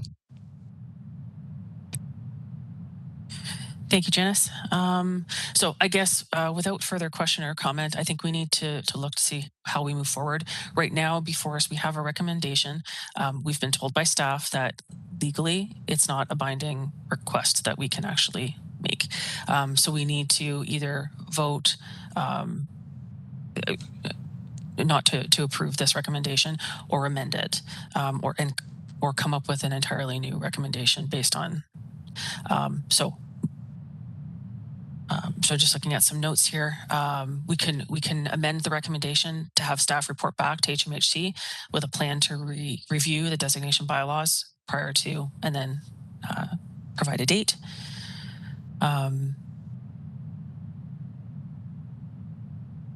The other item to this is I think there's a number of key things that the working group wanted to get across, the concerns that they have.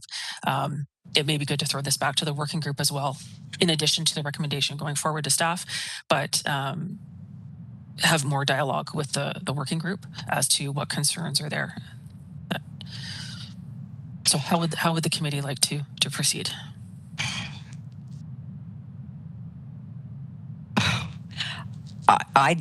Two things. Either we take some of your words that you've used to amend the bylaw, because I think it's important that we get something in place, because if it goes back to us, it'll be 2 months before it gets back here to this committee to discuss again. And besides the work plan to review and assess designated properties, I would like to see what strategies will be in place for dealing with these older bylaws. So it would be, and that I would also like to see a timeline. So 3 things: a work plan to review and assess, prioritize and assess which ones we should be looking at first. What kind of strategies are we going to have? And a timeline as to how this is going to be accomplished. So it is part of the work plan that Ken lays out with his people in his department. So maybe that means you look at 3, what do we do, 5 designations a year? Maybe we do 5 designations and add 2 old bylaws that are really in bad shape, i.e. we can go back to Rustic House at 46 Forest Avenue. So that's where I'm coming from. So I have no problems taking this one out as long as we put something in that has some teeth to it and some real outcomes. Okay, so a recommendation could be that where the Inventory and Research Working Group is extremely concerned with heritage designation bylaws prior to 2005 that may not contain a complete list of attributes that we request staff to review and report back to HMHC with a plan to review designation bylaws prior to the date and a strategy for dealing with those older bylaws. As part of the heritage planning department's workload. So it actually is it is incorporated into their work plan, so that we actually see things being done, if that's a possibility. And Ken has already indicated that he is more than willing to, he is very sincere in trying to move this forward. He sees the problems. And then we can avoid the legal issues that Jennifer has outlined. And we have a case study in regards to the Herkimer property, but we also have an example that Graham has put forward as an example that there isn't a problem right now, but could potentially be. So there's nothing stopping the working group from providing some priority properties or bylaws to staff to review. So are you suggesting we bring that back to INR to provide some properties so we start looking at those early designations? Well, Ken, if you're there, what helps staff? Through you, Madam Chair, I'm happy to attend the next subcommittee meeting to discuss this further and see if we can figure out some criteria and other issues about how to move this forward. And I can be clearer about our workload pressures and the current schedule this year, given that we have an election and we will be not meeting for some periods of time as well. So we're factoring all this into our work plan and how we're going to try and accommodate some stuff. So I'm happy to have a bit of a conversation around that at the next subcommittee meeting. Thank you, That Ken. would be wonderful. Yep. No, that's great. We'll extend the invitation. You're more than welcome. Look forward to it. Okay. So Lorraine, do you have what you need for an amended recommendation? And could you include that Ken Coit will be attending the next INR working group meeting, March, I guess it's March something or other. Just putting it into the chat so that everyone can see it in print. Thank you.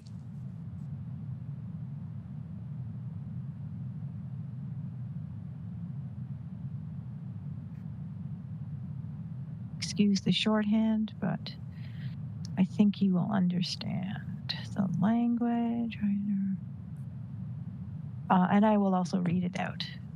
So it's in the chat, but it's just so that the recommendation be amended to read as follows: that staff report back to the HMHC with a plan to review designation bylaws prior to 2005 and a strategy for dealing with older bylaws, and that B, staff attend the next meeting of the Inventory and Research Working Group. To discuss the same? Well, for further discussion. For further discussion. Sure. To develop the strategy. Right.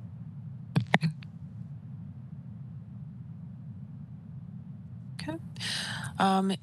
If there's no further discussion and we have before us a recommended amendment to the recommendation, may I have a mover and a seconder to approve the amended recommendation? I see Janice and I see Lynn. And as we move to vote, is there anyone opposed?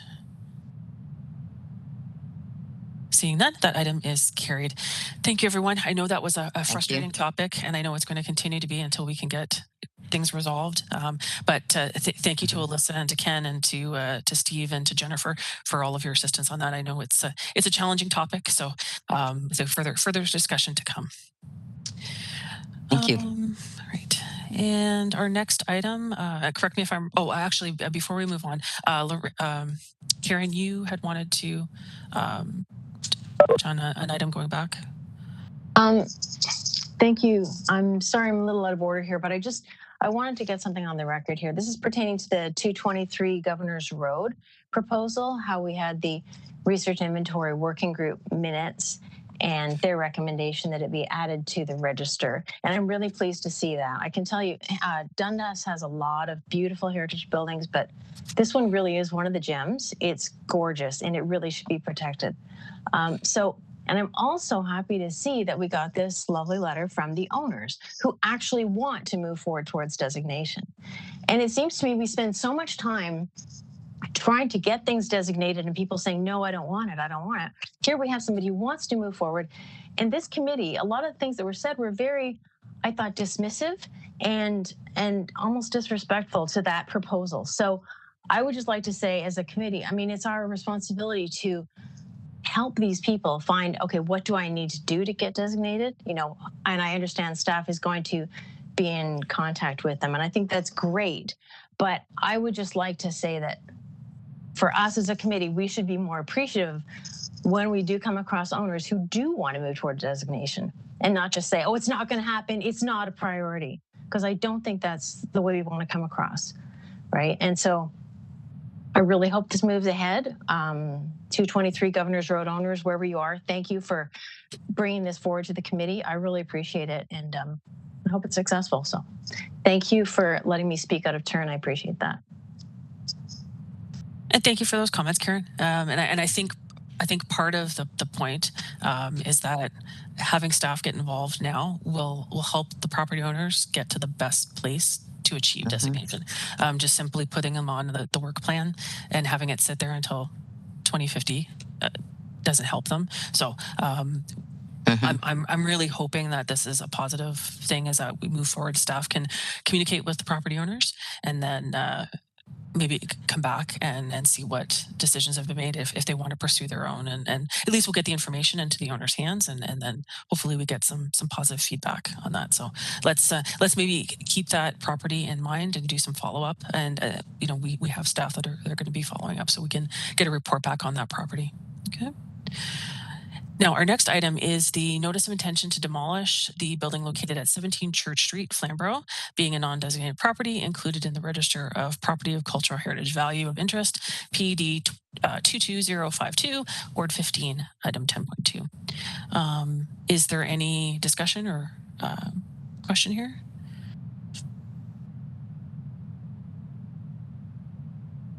If there's none, may I have a mover and a seconder to receive the item? I see Lynn. I need a seconder. And Chuck. Okay. And as we move to vote, is there anyone opposed? Seeing none, that item is carried. Our next item is the notice of intention to demolish the building at 97 John Street North, Hamilton, being a non-designated property included in the Register of Property of Cultural Heritage Value or Interest, PD 22057, Ward 2. Is there any discussion or questions? If none, may I have a mover? Did you have a question, Graham? Go ahead. And then Robin, and then Tim. Yeah. So.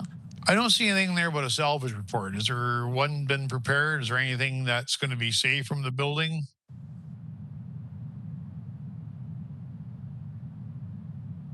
Through the chair, Amber Knowles, Cultural Heritage Planner. They are currently working on a documentation and salvage report for that property. So we do not yet know if there'll be any material salvaged. We're waiting for the results of that report, but it is being undertaken. Okay, thank you. Because usually it mentions it in here, and I just didn't see anything. Okay, Robin, you're next. Oh, Robin, you're on mute.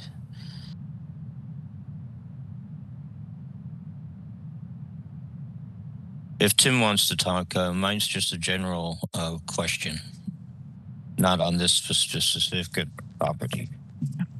Oh, yeah, thanks, Robin. And mine's probably fairly general too. The building itself, I'm not sure necessarily warrants severe heritage, but it does represent kind of a fading last hurrah of sort of the Chinese community's representation along John Street. That it was quite a strong presence along there. We have the remnants up at the Pagoda and the Golden Fortune, but it was this building is much later than that, but there was some of that. And I don't know if in the reports their staff, if there is any sort of talk for this being one of those commemorative plaque spots or memories or any outreach to the Chinese community about the demolition here. Is this part of the larger development that's going on this lot that this is being demolished for? Thank you. Through the chair, Amber Knowles, Cultural Heritage Planner again. This is part of a larger development, as noted in the report, a part of a rezoning and a official plan amendment that will be a larger development. And there's also a parking lot and a garage on this property as well. And it'll be part of a redevelopment of that entire larger lot. The currently, well, most recently occupying Chinese cultural community in that building have or are in the process of vacating, and so they're no longer have any interest in this building. And there is a cultural heritage assessment, cultural heritage impact assessment of this building that was reviewed by Policy and Design Working Group on December 13th, 2021. It does go through any potential values and historic information so with this building and associations in general.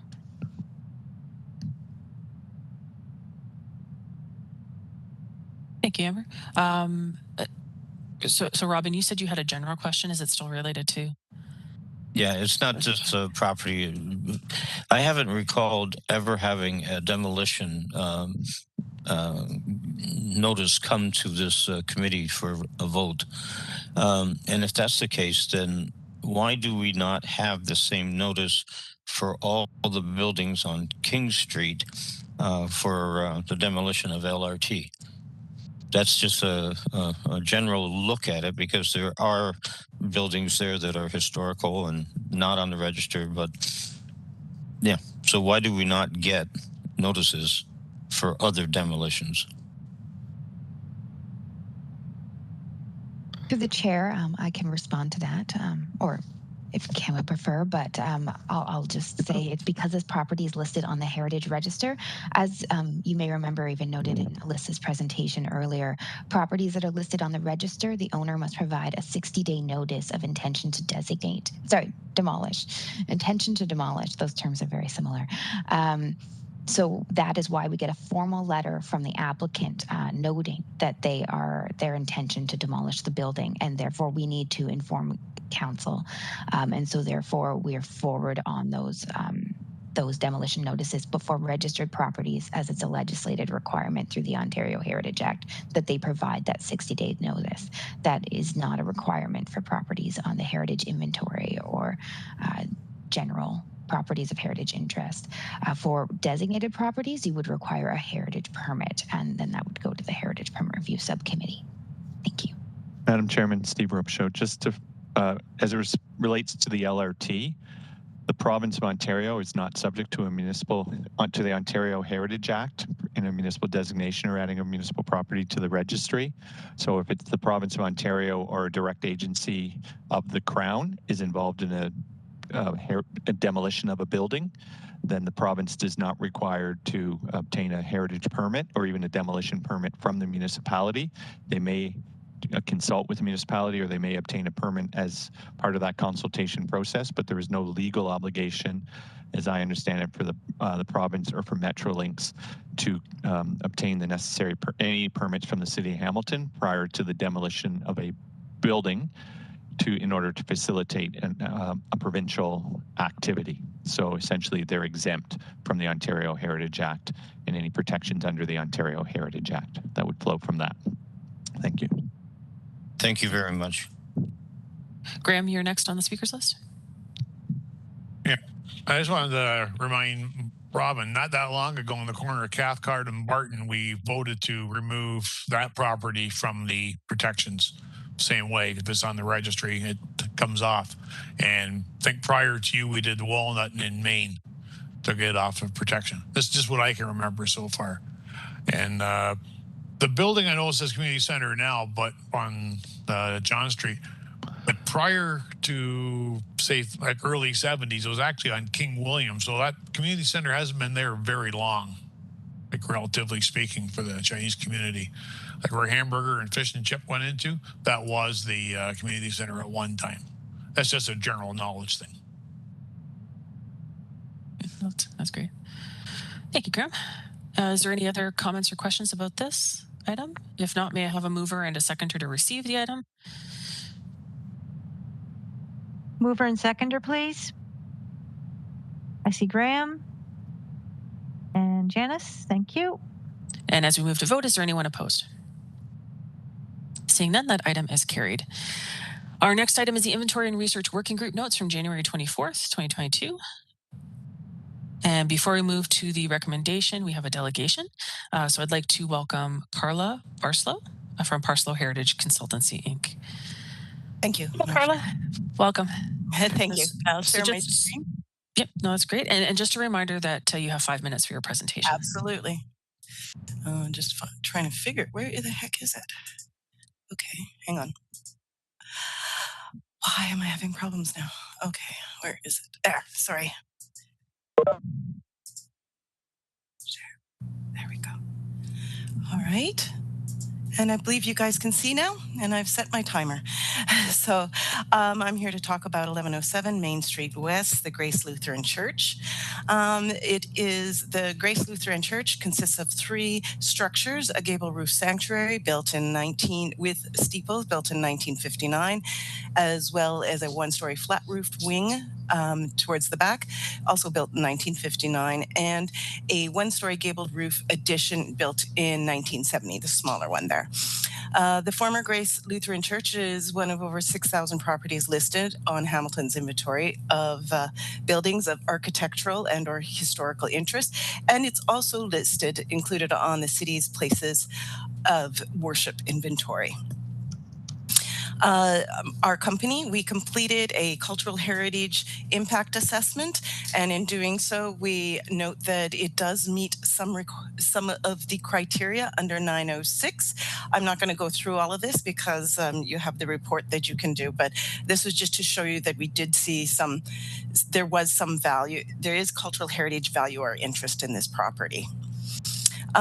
Essentially, there's a number of Carla, I hate to interrupt you, but the slides aren't going forward. And just in case you were hoping to move the presentation. I don't understand why it's not happening. This is so weird. Can you still see everything now? We can, but you may want to go to the presentation view. Right now, it's just your screen. So if you start the presentation, that may help you. Okay. I do have the, okay, hang on, here we go. Okay, you're sharing your application. Okay, I'm sharing this window. Okay. I'm really sorry. I don't know why it's doing this to me. Yeah, no problem. In your screen there for the presentation, if you start the actual presentation, right now it's just in the editing window. Mm-hmm. But if you actually change that to the presentation. How do I do this? I'm sorry. I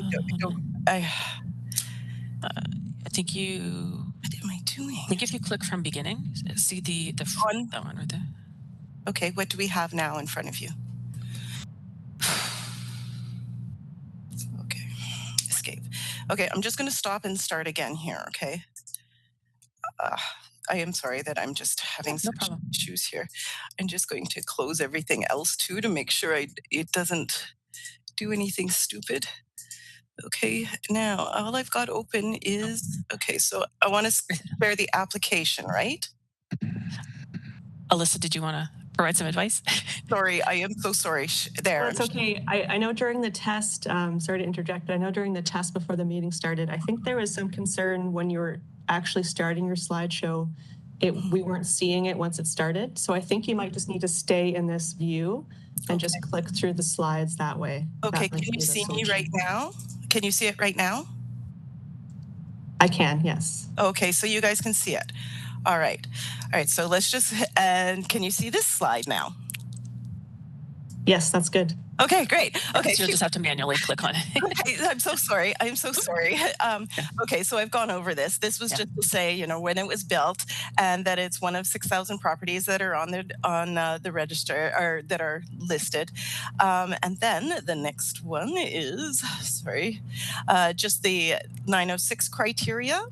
We've got the 906 criteria. As I mentioned, you can read that in the report, so I'm not going to go over that. All I wanted to say about this is that the property does have cultural heritage value or interest. And moving on to the next slide.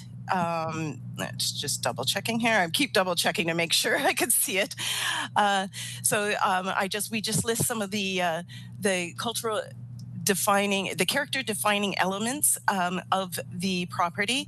And we just mention again that we do have cultural heritage value or interest, and that to a large extent, the cultural heritage value or interest is related to the growth of the Lutheran congregation after World War II and growth in religious congregations of all denominations in Hamilton at that time.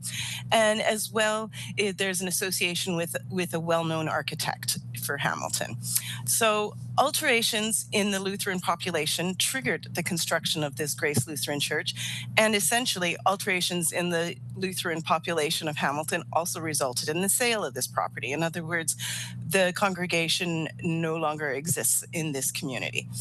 So the working group recommendation to list the property, and to also as a non-designated, the working group recommendation is to list the property on the Municipal Heritage Register as a non-designated property. And the working group also recommends the property be added to the council approved work plan for designation. There are some challenges to the retention and reuse of this property.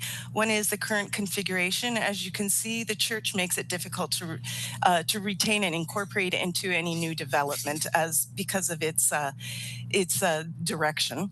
The integration of non-secular design into a secular structure can also prove somewhat difficult. How do we retain some character defining elements and remain secular in that respect? As well, there's planned improvements along Main Street that will have some direct impacts to the actual church. And the final thing is, it's not really about money, it's about community. The idea is to provide affordable housing to the community, including the students of McMaster and the thriving congregation of the Adas Israel Synagogue that is right next to it. Many of the individuals of this synagogue are Orthodox and need to be able to practice their religion without having to use mechanical equipment such as cars, etc. So having a place close to the synagogue is very important to this community. So the idea is not that the proposed development of the project area does require the demolition of the former Grace Lutheran Church. However, it should not be seen as a loss of heritage because we are proposing, as well as the architect, for the structure to be commemorated into a new development. So, for example, we've got the front facade. It's going to be reconstructed and retain its current visual presence on Main Street West. The reconstructed facade will include the date stone, the cut stone entrance surrounding, and existing stained glass windows. Sorry, I'm just having problems changing the slide. Okay, this redevelopment will also have the ability to retain the heritage property. We're creating new opportunities which will enhance the vitality of the surrounding area. And by this, what we mean is this redevelopment proposes to establish a new community garden where the objectives of the Lutheran Church congregation, the original objectives, will have the opportunity to continue and enhance the influence of the community. So we're expecting, we're planning on using many of the materials that were in the church into the actual planning of the heritage of the garden, community garden as well. Finally, we're hoping to salvage exterior finishes and include sections on the plinth, rusticated stone finish, and decorative cut stone window arches will be integrated into the main entrance of the property structure. So we know that communities grow and evolve, and change is inevitable. The physical growth and related development pressures of intensification is both positive. It's a positive health sign of health as well as a force of change. However, we can sort of grow with the community. However, maintain some kind of connection to the community, to the past community's history. And that's all. Thank you.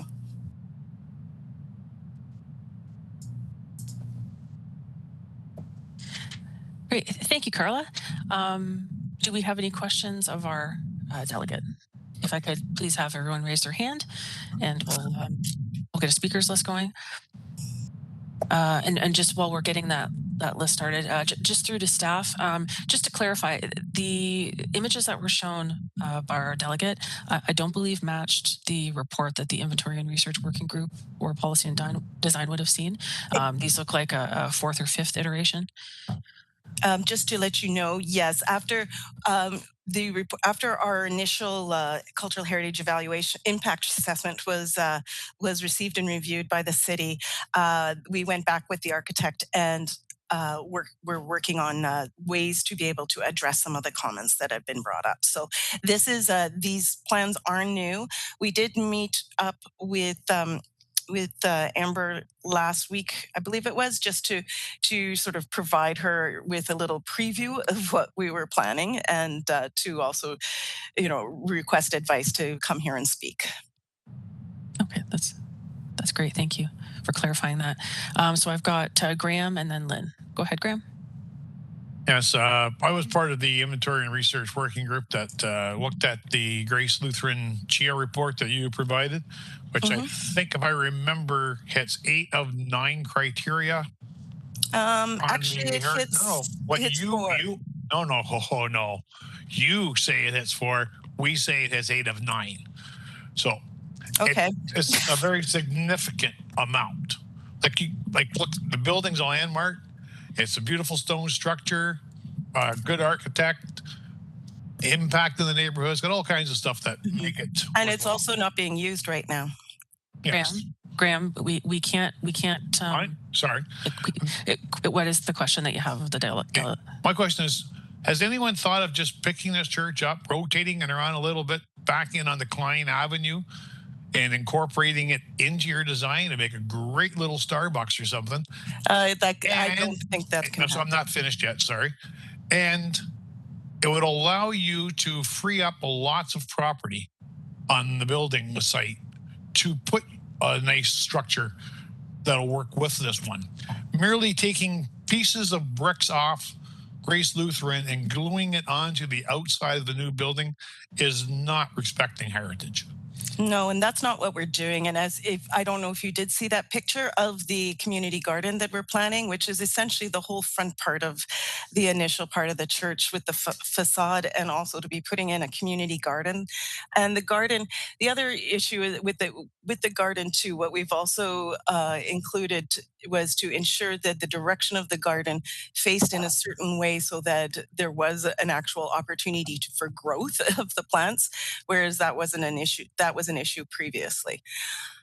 I can't speak to what the working group, the working group can say all of their, can check yes to all of them. That's not, I don't know about that, so I can't really comment to that, Graham. I'm just doing what we're just presenting what we have found, and we are heritage professionals as well. Graham, did you have any more questions in regards to the presentation? No, I just don't agree with what they plan on doing and tearing a beautiful building down with a lot of history in the neighborhood. And I think it can be saved and incorporated if a little tiny bit of effort was actually put into doing so. We did put in quite a bit of effort in being able to incorporate this building. As you've noted, it does need to almost be picked up and turned angular. Really what's that can be done, but the thing is it's going to have to be completely demolished just to do that. And I don't, other than it being, it is a landmark, but is the whole structure a landmark, or what is the landmark? I personally feel that what the architects have planned in conjunction with the development group for the community garden that commemorates and continues the original goal of the Lutheran community in that area from the 1950s and 60s, mostly the 1960s, really still speaks to what we're planning. Lynn, you're next on the speakers list. Okay, thank you. I just have a comment and two questions. The comment to Graham's comment was the original CHIA that we received did it checked all the boxes. This is a 15-story building, which is, there are no buildings that high in that area. Is that does it require a zoning amendment to do this? And secondly, the diagrams that you were showing today, is the revised CHIA going to come back to planning to look at? Okay. As for the zoning amendments, that's something that I can't speak to. So perhaps someone here, Steve or Ken, can answer. The second thing is, for the CHIA, yes, it will be submitted again. We just wanted to present these revised plans prior to be able to retain and reuse some of the portions of the structure prior to submitting the report. Thank you. Amber, did you want to clarify? I can confirm that this CHIA and this application is for a rezoning and official plan amendment application. Great, thank you for clarifying that. And Chuck, you're next on the list. Yes, thank you, Madam Chair. And my question is for the presenter. I know it's, I just want to ask a question. I don't want to ask about or debate about facades, let alone standalone facades. But in the proposal that we're seeing today, the standalone facade in the garden, how would you propose that such a structure be constructed so that it would be there and not have issues with the elements and be there in the years to come? And again, I'm not trying to say I agree with it, right? I'm not trying to debate facades versus standalone facades. I'm just wondering if you've thought about, for such a structure, how would you propose that it is there for a significant period of time? Yeah, that's a good question. And to be quite honest, I would suggest that it would be no different than, say, any outdoor sculpture or water feature that's within the city. That it's no different than that. It is made out of limestone, and so it can handle some of the weather. I think the only issue I would see, and this is, and this is just me speaking off the top of my head right now, is that, maybe for the stained glass windows that we're proposing to retain and put into this structure, that might be something that may need, some additional reinforcement or something along that line so that they don't break or people do not vandalize. I think that vandalism will probably be the worst. The most thing to consider. However, I also feel that it provides a nice sort of provides an area an entranceway or an area for the people who would be living in the proposed development and the fact that it would be sort of a installation of such that would see constant traffic, there would be little chance for vandalism. It would be essentially towards the entrance of the proposed development. And Madam Chair, if you'll indulge me, may I ask a follow-up? And the question is, again, to the presenter. Have you seen? Can you describe any other such kind of standalone facades that have been created similar to this in other places that you know of? Good question, and no, I cannot. Sorry, this was something that the developer had worked on with the architect, and so that is something we do not know, but that's something I can definitely look into. Thank you. And I think it should be and actually it's such a good question that I think I would like to be able to address that in our revised heritage impact assessment. That would be great, Carla. I think that would add something to the report if you could provide some examples. Yep. And thank you. Is there any other questions for our delegate in regards to their presentation? Seeing none. Thank you very much, Carla. That was a wonderful presentation. I appreciate you coming today. And so I think we're going to move on to discussion in regards to the recommendation that's before us from the Inventory and Research Working Group. Madam Chair, if I may interrupt. Yes, absolutely. Just a quick motion to receive the delegate, please. Oh, yes. Sorry. May I have a mover and a seconder to receive our delegation's presentation? I see Graham and I see Robin. And as we move to the vote, is there anyone opposed? Seeing none, that item is received. Okay. And now we'll move on to the recommendation. So the Inventory and Research Working Group recommends that 1107 Main Street West, Grace Lutheran Church, be added to the Municipal Register and to staff's work plan for heritage designation under the Ontario Heritage Act. Is there any questions in regards to that recommendation? Janice as chair, any comments to be made in regards to that recommendation? So that is what's before us. Do we have a mover? If there's no questions or amendments to be made, do we have a mover and a seconder? I see Graham and I see Lynn. Okay. So as we move to a vote, is there anyone opposed to that recommendation? Seeing none, that item is carried. Thank you, everyone. And we move on to our general information and other business. So at this time, we'll discuss our list of buildings and landscapes. So as we go, I guess maybe we'll do is work through our members. If you can raise your hand, if anyone has any items to report on the properties. And as we go through, members, if you want to suggest any additions or deletions to the list, we can work through that as well. So I had Graham, Robin. Any other updates? Janice. Okay, so Graham, go ahead. Hey, several times now we've gone past the Long and Bisbee building on Sanatorium, and windows protection has been kicked in.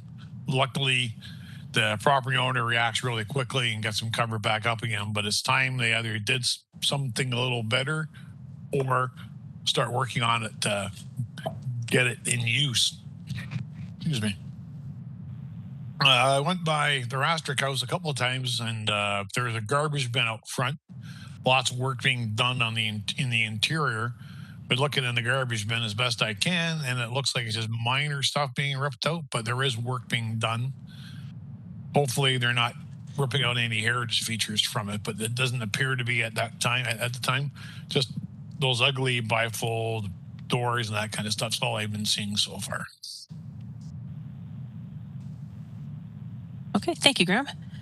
Next on the list is Robin.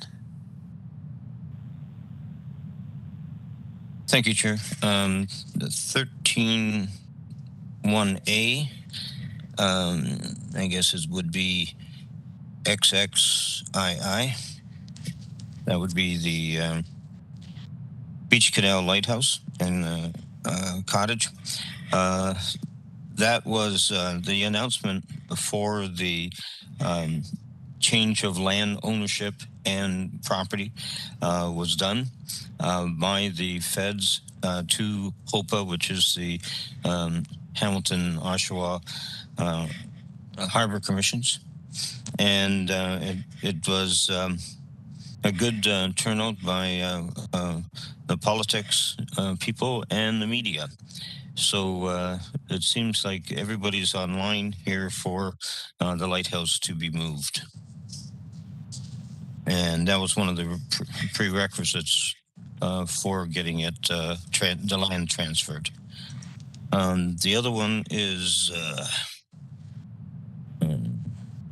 Akmar. Right now, Akmar is the hub for Winterfest until mid-March.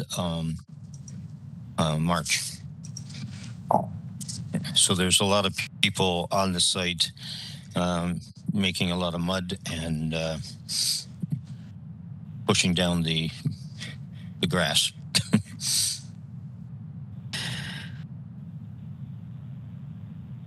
So that's a good job that we have some extra snow to cushion. I know, but that was, if anybody had a chance to review the presentation about the Beach Canal Lighthouse, that was some fantastic news to be able to see, and hopefully good things are coming there. Any other items, Robin? If not, we'll move on to Janice.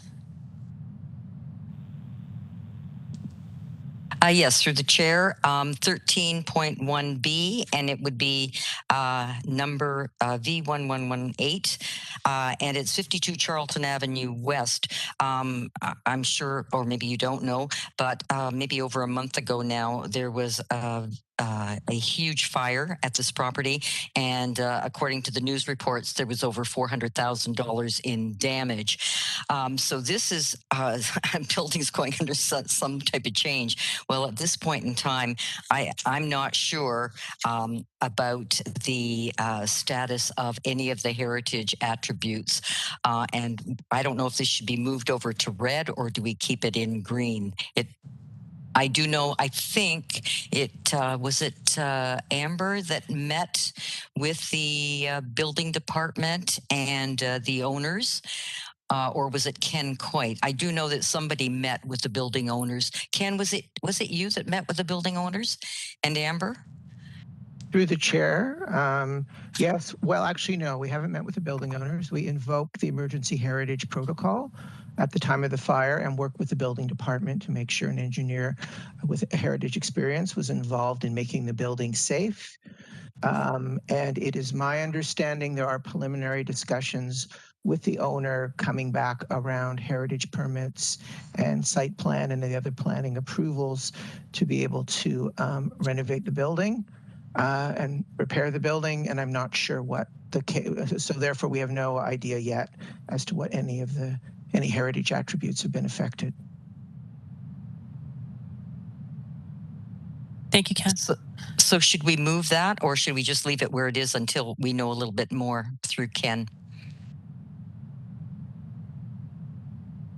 It's on yellow, Janice. It says undergoing some type of change. It's not threatened immediately. Well, I don't know how much damage. I don't know. That's why I'm asking. Janice, my understanding, although I haven't met with the owner yet, is they do intend to keep and renovate the building, and the owner appreciates the heritage character of the building. Okay, we'll leave it there then. Thank you. Just for clarification. No, it's always good to ask that question. So, and I think we'll continue to keep monitoring it, and staff are involved. So we're in a good place with that one. Janice, was there any other properties? No. Okay. And Karen, you had a.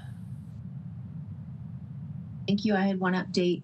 It's 2 Hat Street. So this is in section 13.1.A, item 6, 2 Hat Street. And that was the building that had a number of signs placed on the building pertaining to history of slavery in the area. And all the signs are gone now. And I'm not sure, it's been about a month at least they've been gone. And so that's good because there's no more potential damage to the wood and the stone around the sides and the end of the building. So that's my update. Thank you. That's great. Thanks, Karen. All right. Any other updates?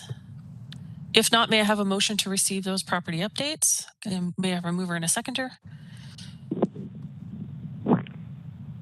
I I see will Chuck and I second the see Karen. motion. Oh, I would second, just because I want to let you know I'm here. Oh, wonderful, David. so it's Karen Burke and David Beland. All right. And as we move to the vote, is there anyone opposed? Seeing none, that item is received. And we now move on to the Heritage Recognition Awards and video presentation as an update. I don't know, Chuck, if you want to take over chair, or I'll just jump in with an update.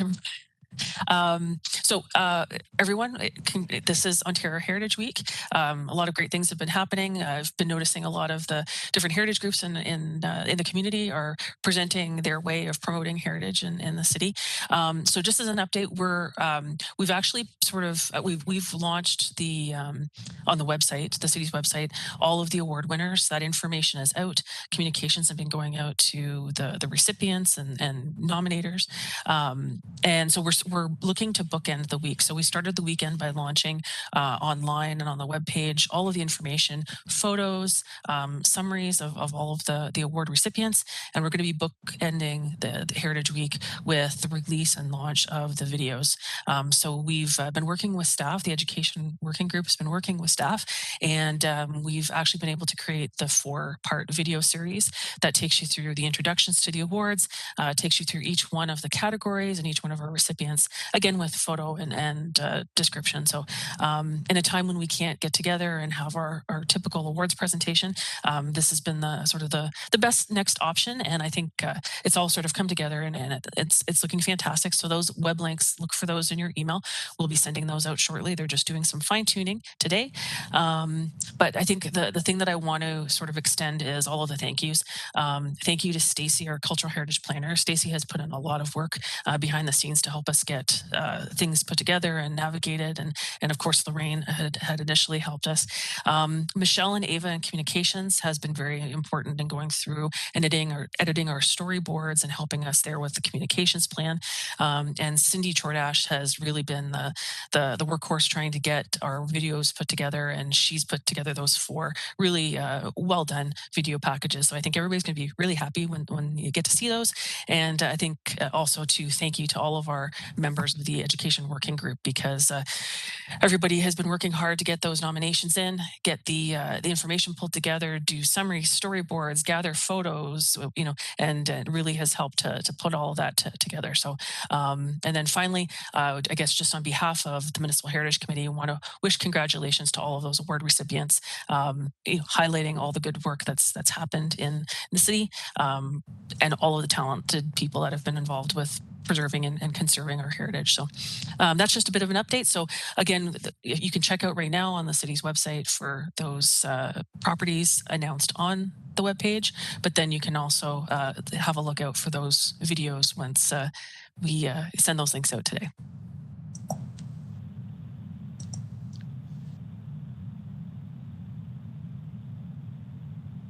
Thanks, Madam Chair. I guess I can hand it back to you now. Yeah, well, motion to receive that update. Oh, sorry.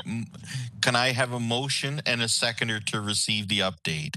And I see Janice and Graham raising their hands, so thank you. And can I have a vote in favor of receiving the update then from the committee members? Or sorry, let me turn around the other way. Is there anyone who is against receiving the update? And I do not see anybody raising their hand. So with that, the motion passes, and I will gladly hand it back to the permanent chair. Thank you, Jack. Our next item is the request for participation in Doors Open Hamilton by the Hamilton Municipal Heritage Committee. Janice, I can speak to it, or did you want to give the committee a little update? No, you go ahead, and then I'll follow. Okay. You go ahead and I'll follow. Sounds good. I just pull up my Oh, I guess I don't have it. So the good news is that Doors Open in Hamilton is going to be moving forward. Janice can maybe provide a little information as to some particulars and details, but really the request that is before us is that we have been asked by the ACO, the local branch, if the Municipal Heritage Committee would be interested in participating when there is an event. It'll be both a mix of online as well as in person. So we would be asked to, if there is an in-person event, and it is safe to do so, having a display table in one of the heritage sites, possibly the Lister block in the tourism office or another location. But then the other thing is to sort of dovetail that with the digital format. So we have an inventory of heritage coloring sheets. We also have heritage word puzzles. So we'd be packaging that together and providing that to the ACO so that they could use that as part of the digital content for Doors Open. So the request being made to us is our participation in sort of those two formats to take part in Doors Open. So that would be the recommendation before this committee would be that we recommend participation in Doors Open. Janice, was there anything else you wanted to add to that? I just think it's a great opportunity to have, because the last thing that we did in person that I recall was the Flamborough Book Fair. And I thought that was a great event with, because the displays that the Hamilton Municipal Heritage Committee have are absolutely fabulous, and the resources. And so I think it is a wonderful opportunity just to promote who we are and what we do. And people can actually see us in person, which I think is a very good idea. But as far as this, it is going to be a hybrid event again, as Alyssa mentioned. And we do have, I met with John Summers, and he will be providing the museums, and obviously they can staff that, so that'll be good to have those. We are currently finalizing our in-site, in-person places, and Karen, Dundas is really going to be heavily featured, and we've got walking tours in Dundas. There'll be 2 on Saturday, 2 on Sunday. We also we're hoping to have at least 5 buildings in person that are open in Dundas. We're just trying to confirm those. So what I can say is this is going to be a mini in open or Doors Open, because we are a new crew of ACO volunteers. I've been to tons of Doors Open, but I have never ever organized one. And as the coordinator, I am taking it one day at a time, and I usually like to see the end line. Well, I can't see the end line. I can only see the day that I'm working on, and then perhaps the next day. So I will keep you posted, but I hope to start, we need a promotions person, but we're starting to organize our graphics. So that'll start happening. And mostly it'll be on Facebook pages and websites and things of that nature. According to John Summers, print is not something the way people are going these days. And so we'll see how that falls out. But the big thing that we do need, and this will be a big push through March, because we are going May 7th and 8th. That is Mother's Day weekend. So this event is going to take place in about 2.5 months, maybe less. And we need volunteers to man some of our sites. So if you are interested in donating 3 hours of your time, either the Saturday or the Sunday, it would be much appreciated. And all of you have my email address. And the other thing you might want to do, if you belong to other groups, could you please let them know? I know I will be putting out a huge request for volunteers. So the dates again, Lynn, are May the 7th and 8th. That is the Mother's Day weekend. I tried to ask the committee to push it forward a little bit, and they insisted, no, we have to go May 7th and 8th because that is the traditional weekend. So that puts a lot of pressure on trying to get this going. But at least we're going to be back in person. We will know more about COVID March the 1st, because I understand the Premier is going to be making another announcement. So that will make it perhaps a little easier on us as to what we might have to do with COVID restrictions. So we're we're a bit on hold until that final announcement is done. But anyway, that's it in a nutshell. So look forward to being a part of this. And special thanks to the first person. He's not here right now, but oh, there he is. The first person that I went to was Ken Coy. Help, because he had done this, and in the day when he and his crew were in charge, it was unbelievable. And he provided me with some notes. So I knew a little bit about where I'm going, and I've continued to pick brains. So that's where we're at. So thank you for the time. And I hope that you can help out a bit, and more importantly, join us. Thank you. Go ahead, Ken. Through you, Madam Chair, congratulations. This is very good news. It's great to see you're working with John. I will probably be trying to figure out some way to volunteer and help out. And I'm glad that hopefully some of the other staff here may have time as well, but we'll speak. I just wanted to speak to quickly. I know how these things can bleed over, and I just wanted to make sure, based on our conversation earlier about work plan, that we're not going to be taking staff time for any of this. Unless, of course, they volunteer their time to be part of it, because it is a great celebration. So I just wanted to remind and set those expectations, because I've been through this with many events. So please, let's have staff doing their designations and getting all their other work done before. And hopefully the members of the committee can do a great job and be part of Doors Open. So thank you for the work to organize that, Janice. It's wonderful. It's I'm very happy to see it's back, and I'm looking forward to it. Thank you. No, and that's great that the ACO has been able to take that on and move that forward. And look forward to and I think Alyssa wants to. Alyssa, did you want to say something?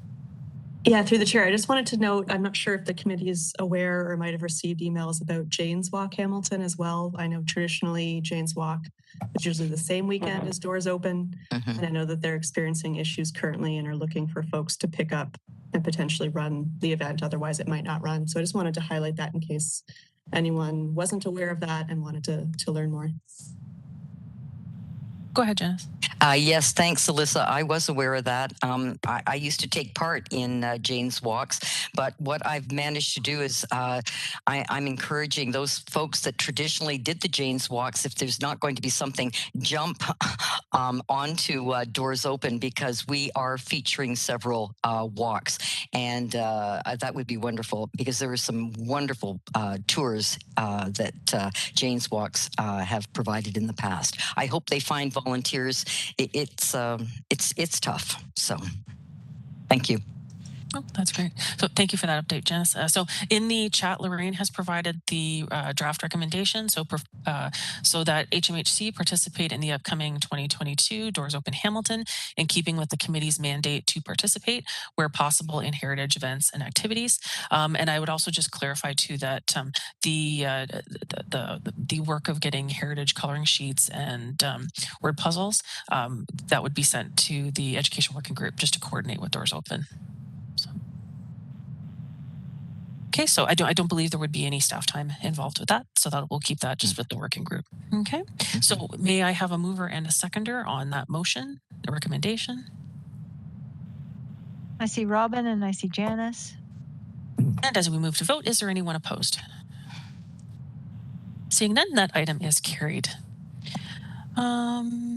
So we now move on to our next item, which is the verbal update on Hamilton Municipal Heritage Committee respecting heritage issues and accessibility. Ken, would you like to speak to that?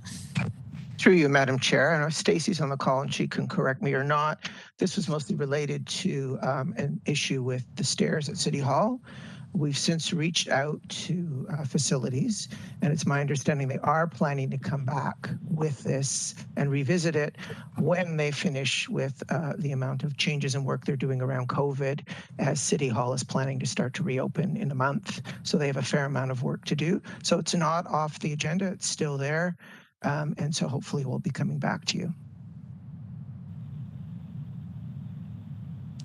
That's great. And Ken, is there an update that can be forwarded to the Accessibility Committee just so that we're both getting the same information and they don't think that the item's been forgotten? Oh, okay. We can talk. I can ask Stacy to communicate with facilities and get clarity around that. See if they're can communicate and share the same information with the Accessibility Committee. That would be great. Yeah, and sorry, through you, Madam Chair, I do just want to note that the chair of the Built Environment Working Group, they did reach out to us and invite us to meetings. So that is something we are keeping on our radar as we continue to further educate ourselves and sort of continue to build that relationship, not only with facility staff, but with dealing with accessibility in not only obviously city-owned properties, but any applications moving forward dealing with accessibility. That's great. That's good. So may I have a motion to receive that update? Need a mover and a seconder? I see Lynn. And I see Graham. Sounds good. And as we move to vote, is there anyone opposed? So that item is carried. And finally, we have our staff work plan as of February 16th, 2022. Is there any questions or any comments regarding that? Go ahead, Lynn. Yeah, it's just Village Fish and Chips, 9 Main Street North is on this plan. And as we saw earlier today, I believe it has been removed as a designated property.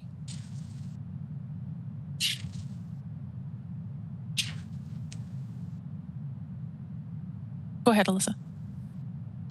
Through the chair, I'll just note, so now that Heritage Committee has endorsed that staff recommendation, it'll go up through council, and then that property would be officially removed from the list. That's good. All right. Any other questions or comments in regards to the work plan? All right. May I have a motion to receive that item? I need a mover and a seconder. So Lynn and Graham. And as we move to vote, is there anyone opposed? So that item is carried and received. So is there any other new business? Otherwise, we're moving to adjournment. Robin, you had something new? Yes, a new brochure for a historical walking tour of the Gore Park was done. It was written by Bill King, edited by Carol Primo, and funded by the Heritage Hamilton Foundation. It's a redo of the LACAC downtown Gore, but it is inaccurate in multiple places. They did not include the statue of Sir Jardie MacDonald in the pamphlet. And that's 120 years of history that they excluded. Also, there's a photograph on the very first page. I don't know if you can see that right there. And they're saying that's George Hamilton. And it's not George Hamilton, it's Colin Ferry. And it also says that George Hamilton founded the city in 1813. He didn't buy the property until 1815. And it also says that in 1833, there was a town council. That's when we were a police village. So that's only the first page of all the mistakes that are in it. Robin, maybe you could reach out to... I did. Oh, did you? Okay. Well, then that's good. Yep. I'm just letting you know it's historically inaccurate in only half a page. And they also use a photograph that shows Sir Jardie MacDonald's statue in Gore Park. So okay. Oh, okay. Thank you for sharing that with us, Robin. So that's good information to know. And is there any other items? New business? Seeing none, we can move to adjournment. May I have a motion to adjourn? Do I have a mover and a seconder? Move. Oh. We're glad to know you're there, David. I'm still here.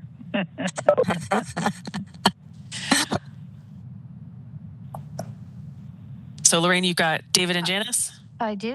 All right. And as we move to vote for adjournment, is there anyone opposed? If not, so our next meeting is going to be tentatively scheduled for April 1st, which is not April a joke. 1st. At 9:30. So Alyssa Golden's giving us a little laugh. But will we be in City Hall? Will we be at City Hall? There are no plans to have in-person meetings at this time. Oh, okay. So officially we don't have a meeting in March. It'll be April 1st. That is correct. Okay. All right, and then if anyone has any items for the agenda, please forward those as quickly as possible to Lorraine so she can start building the agenda package. So I wish everyone a good week and a good weekend, and thank you everyone for all your work, and we will see you at our next meeting. Thank you.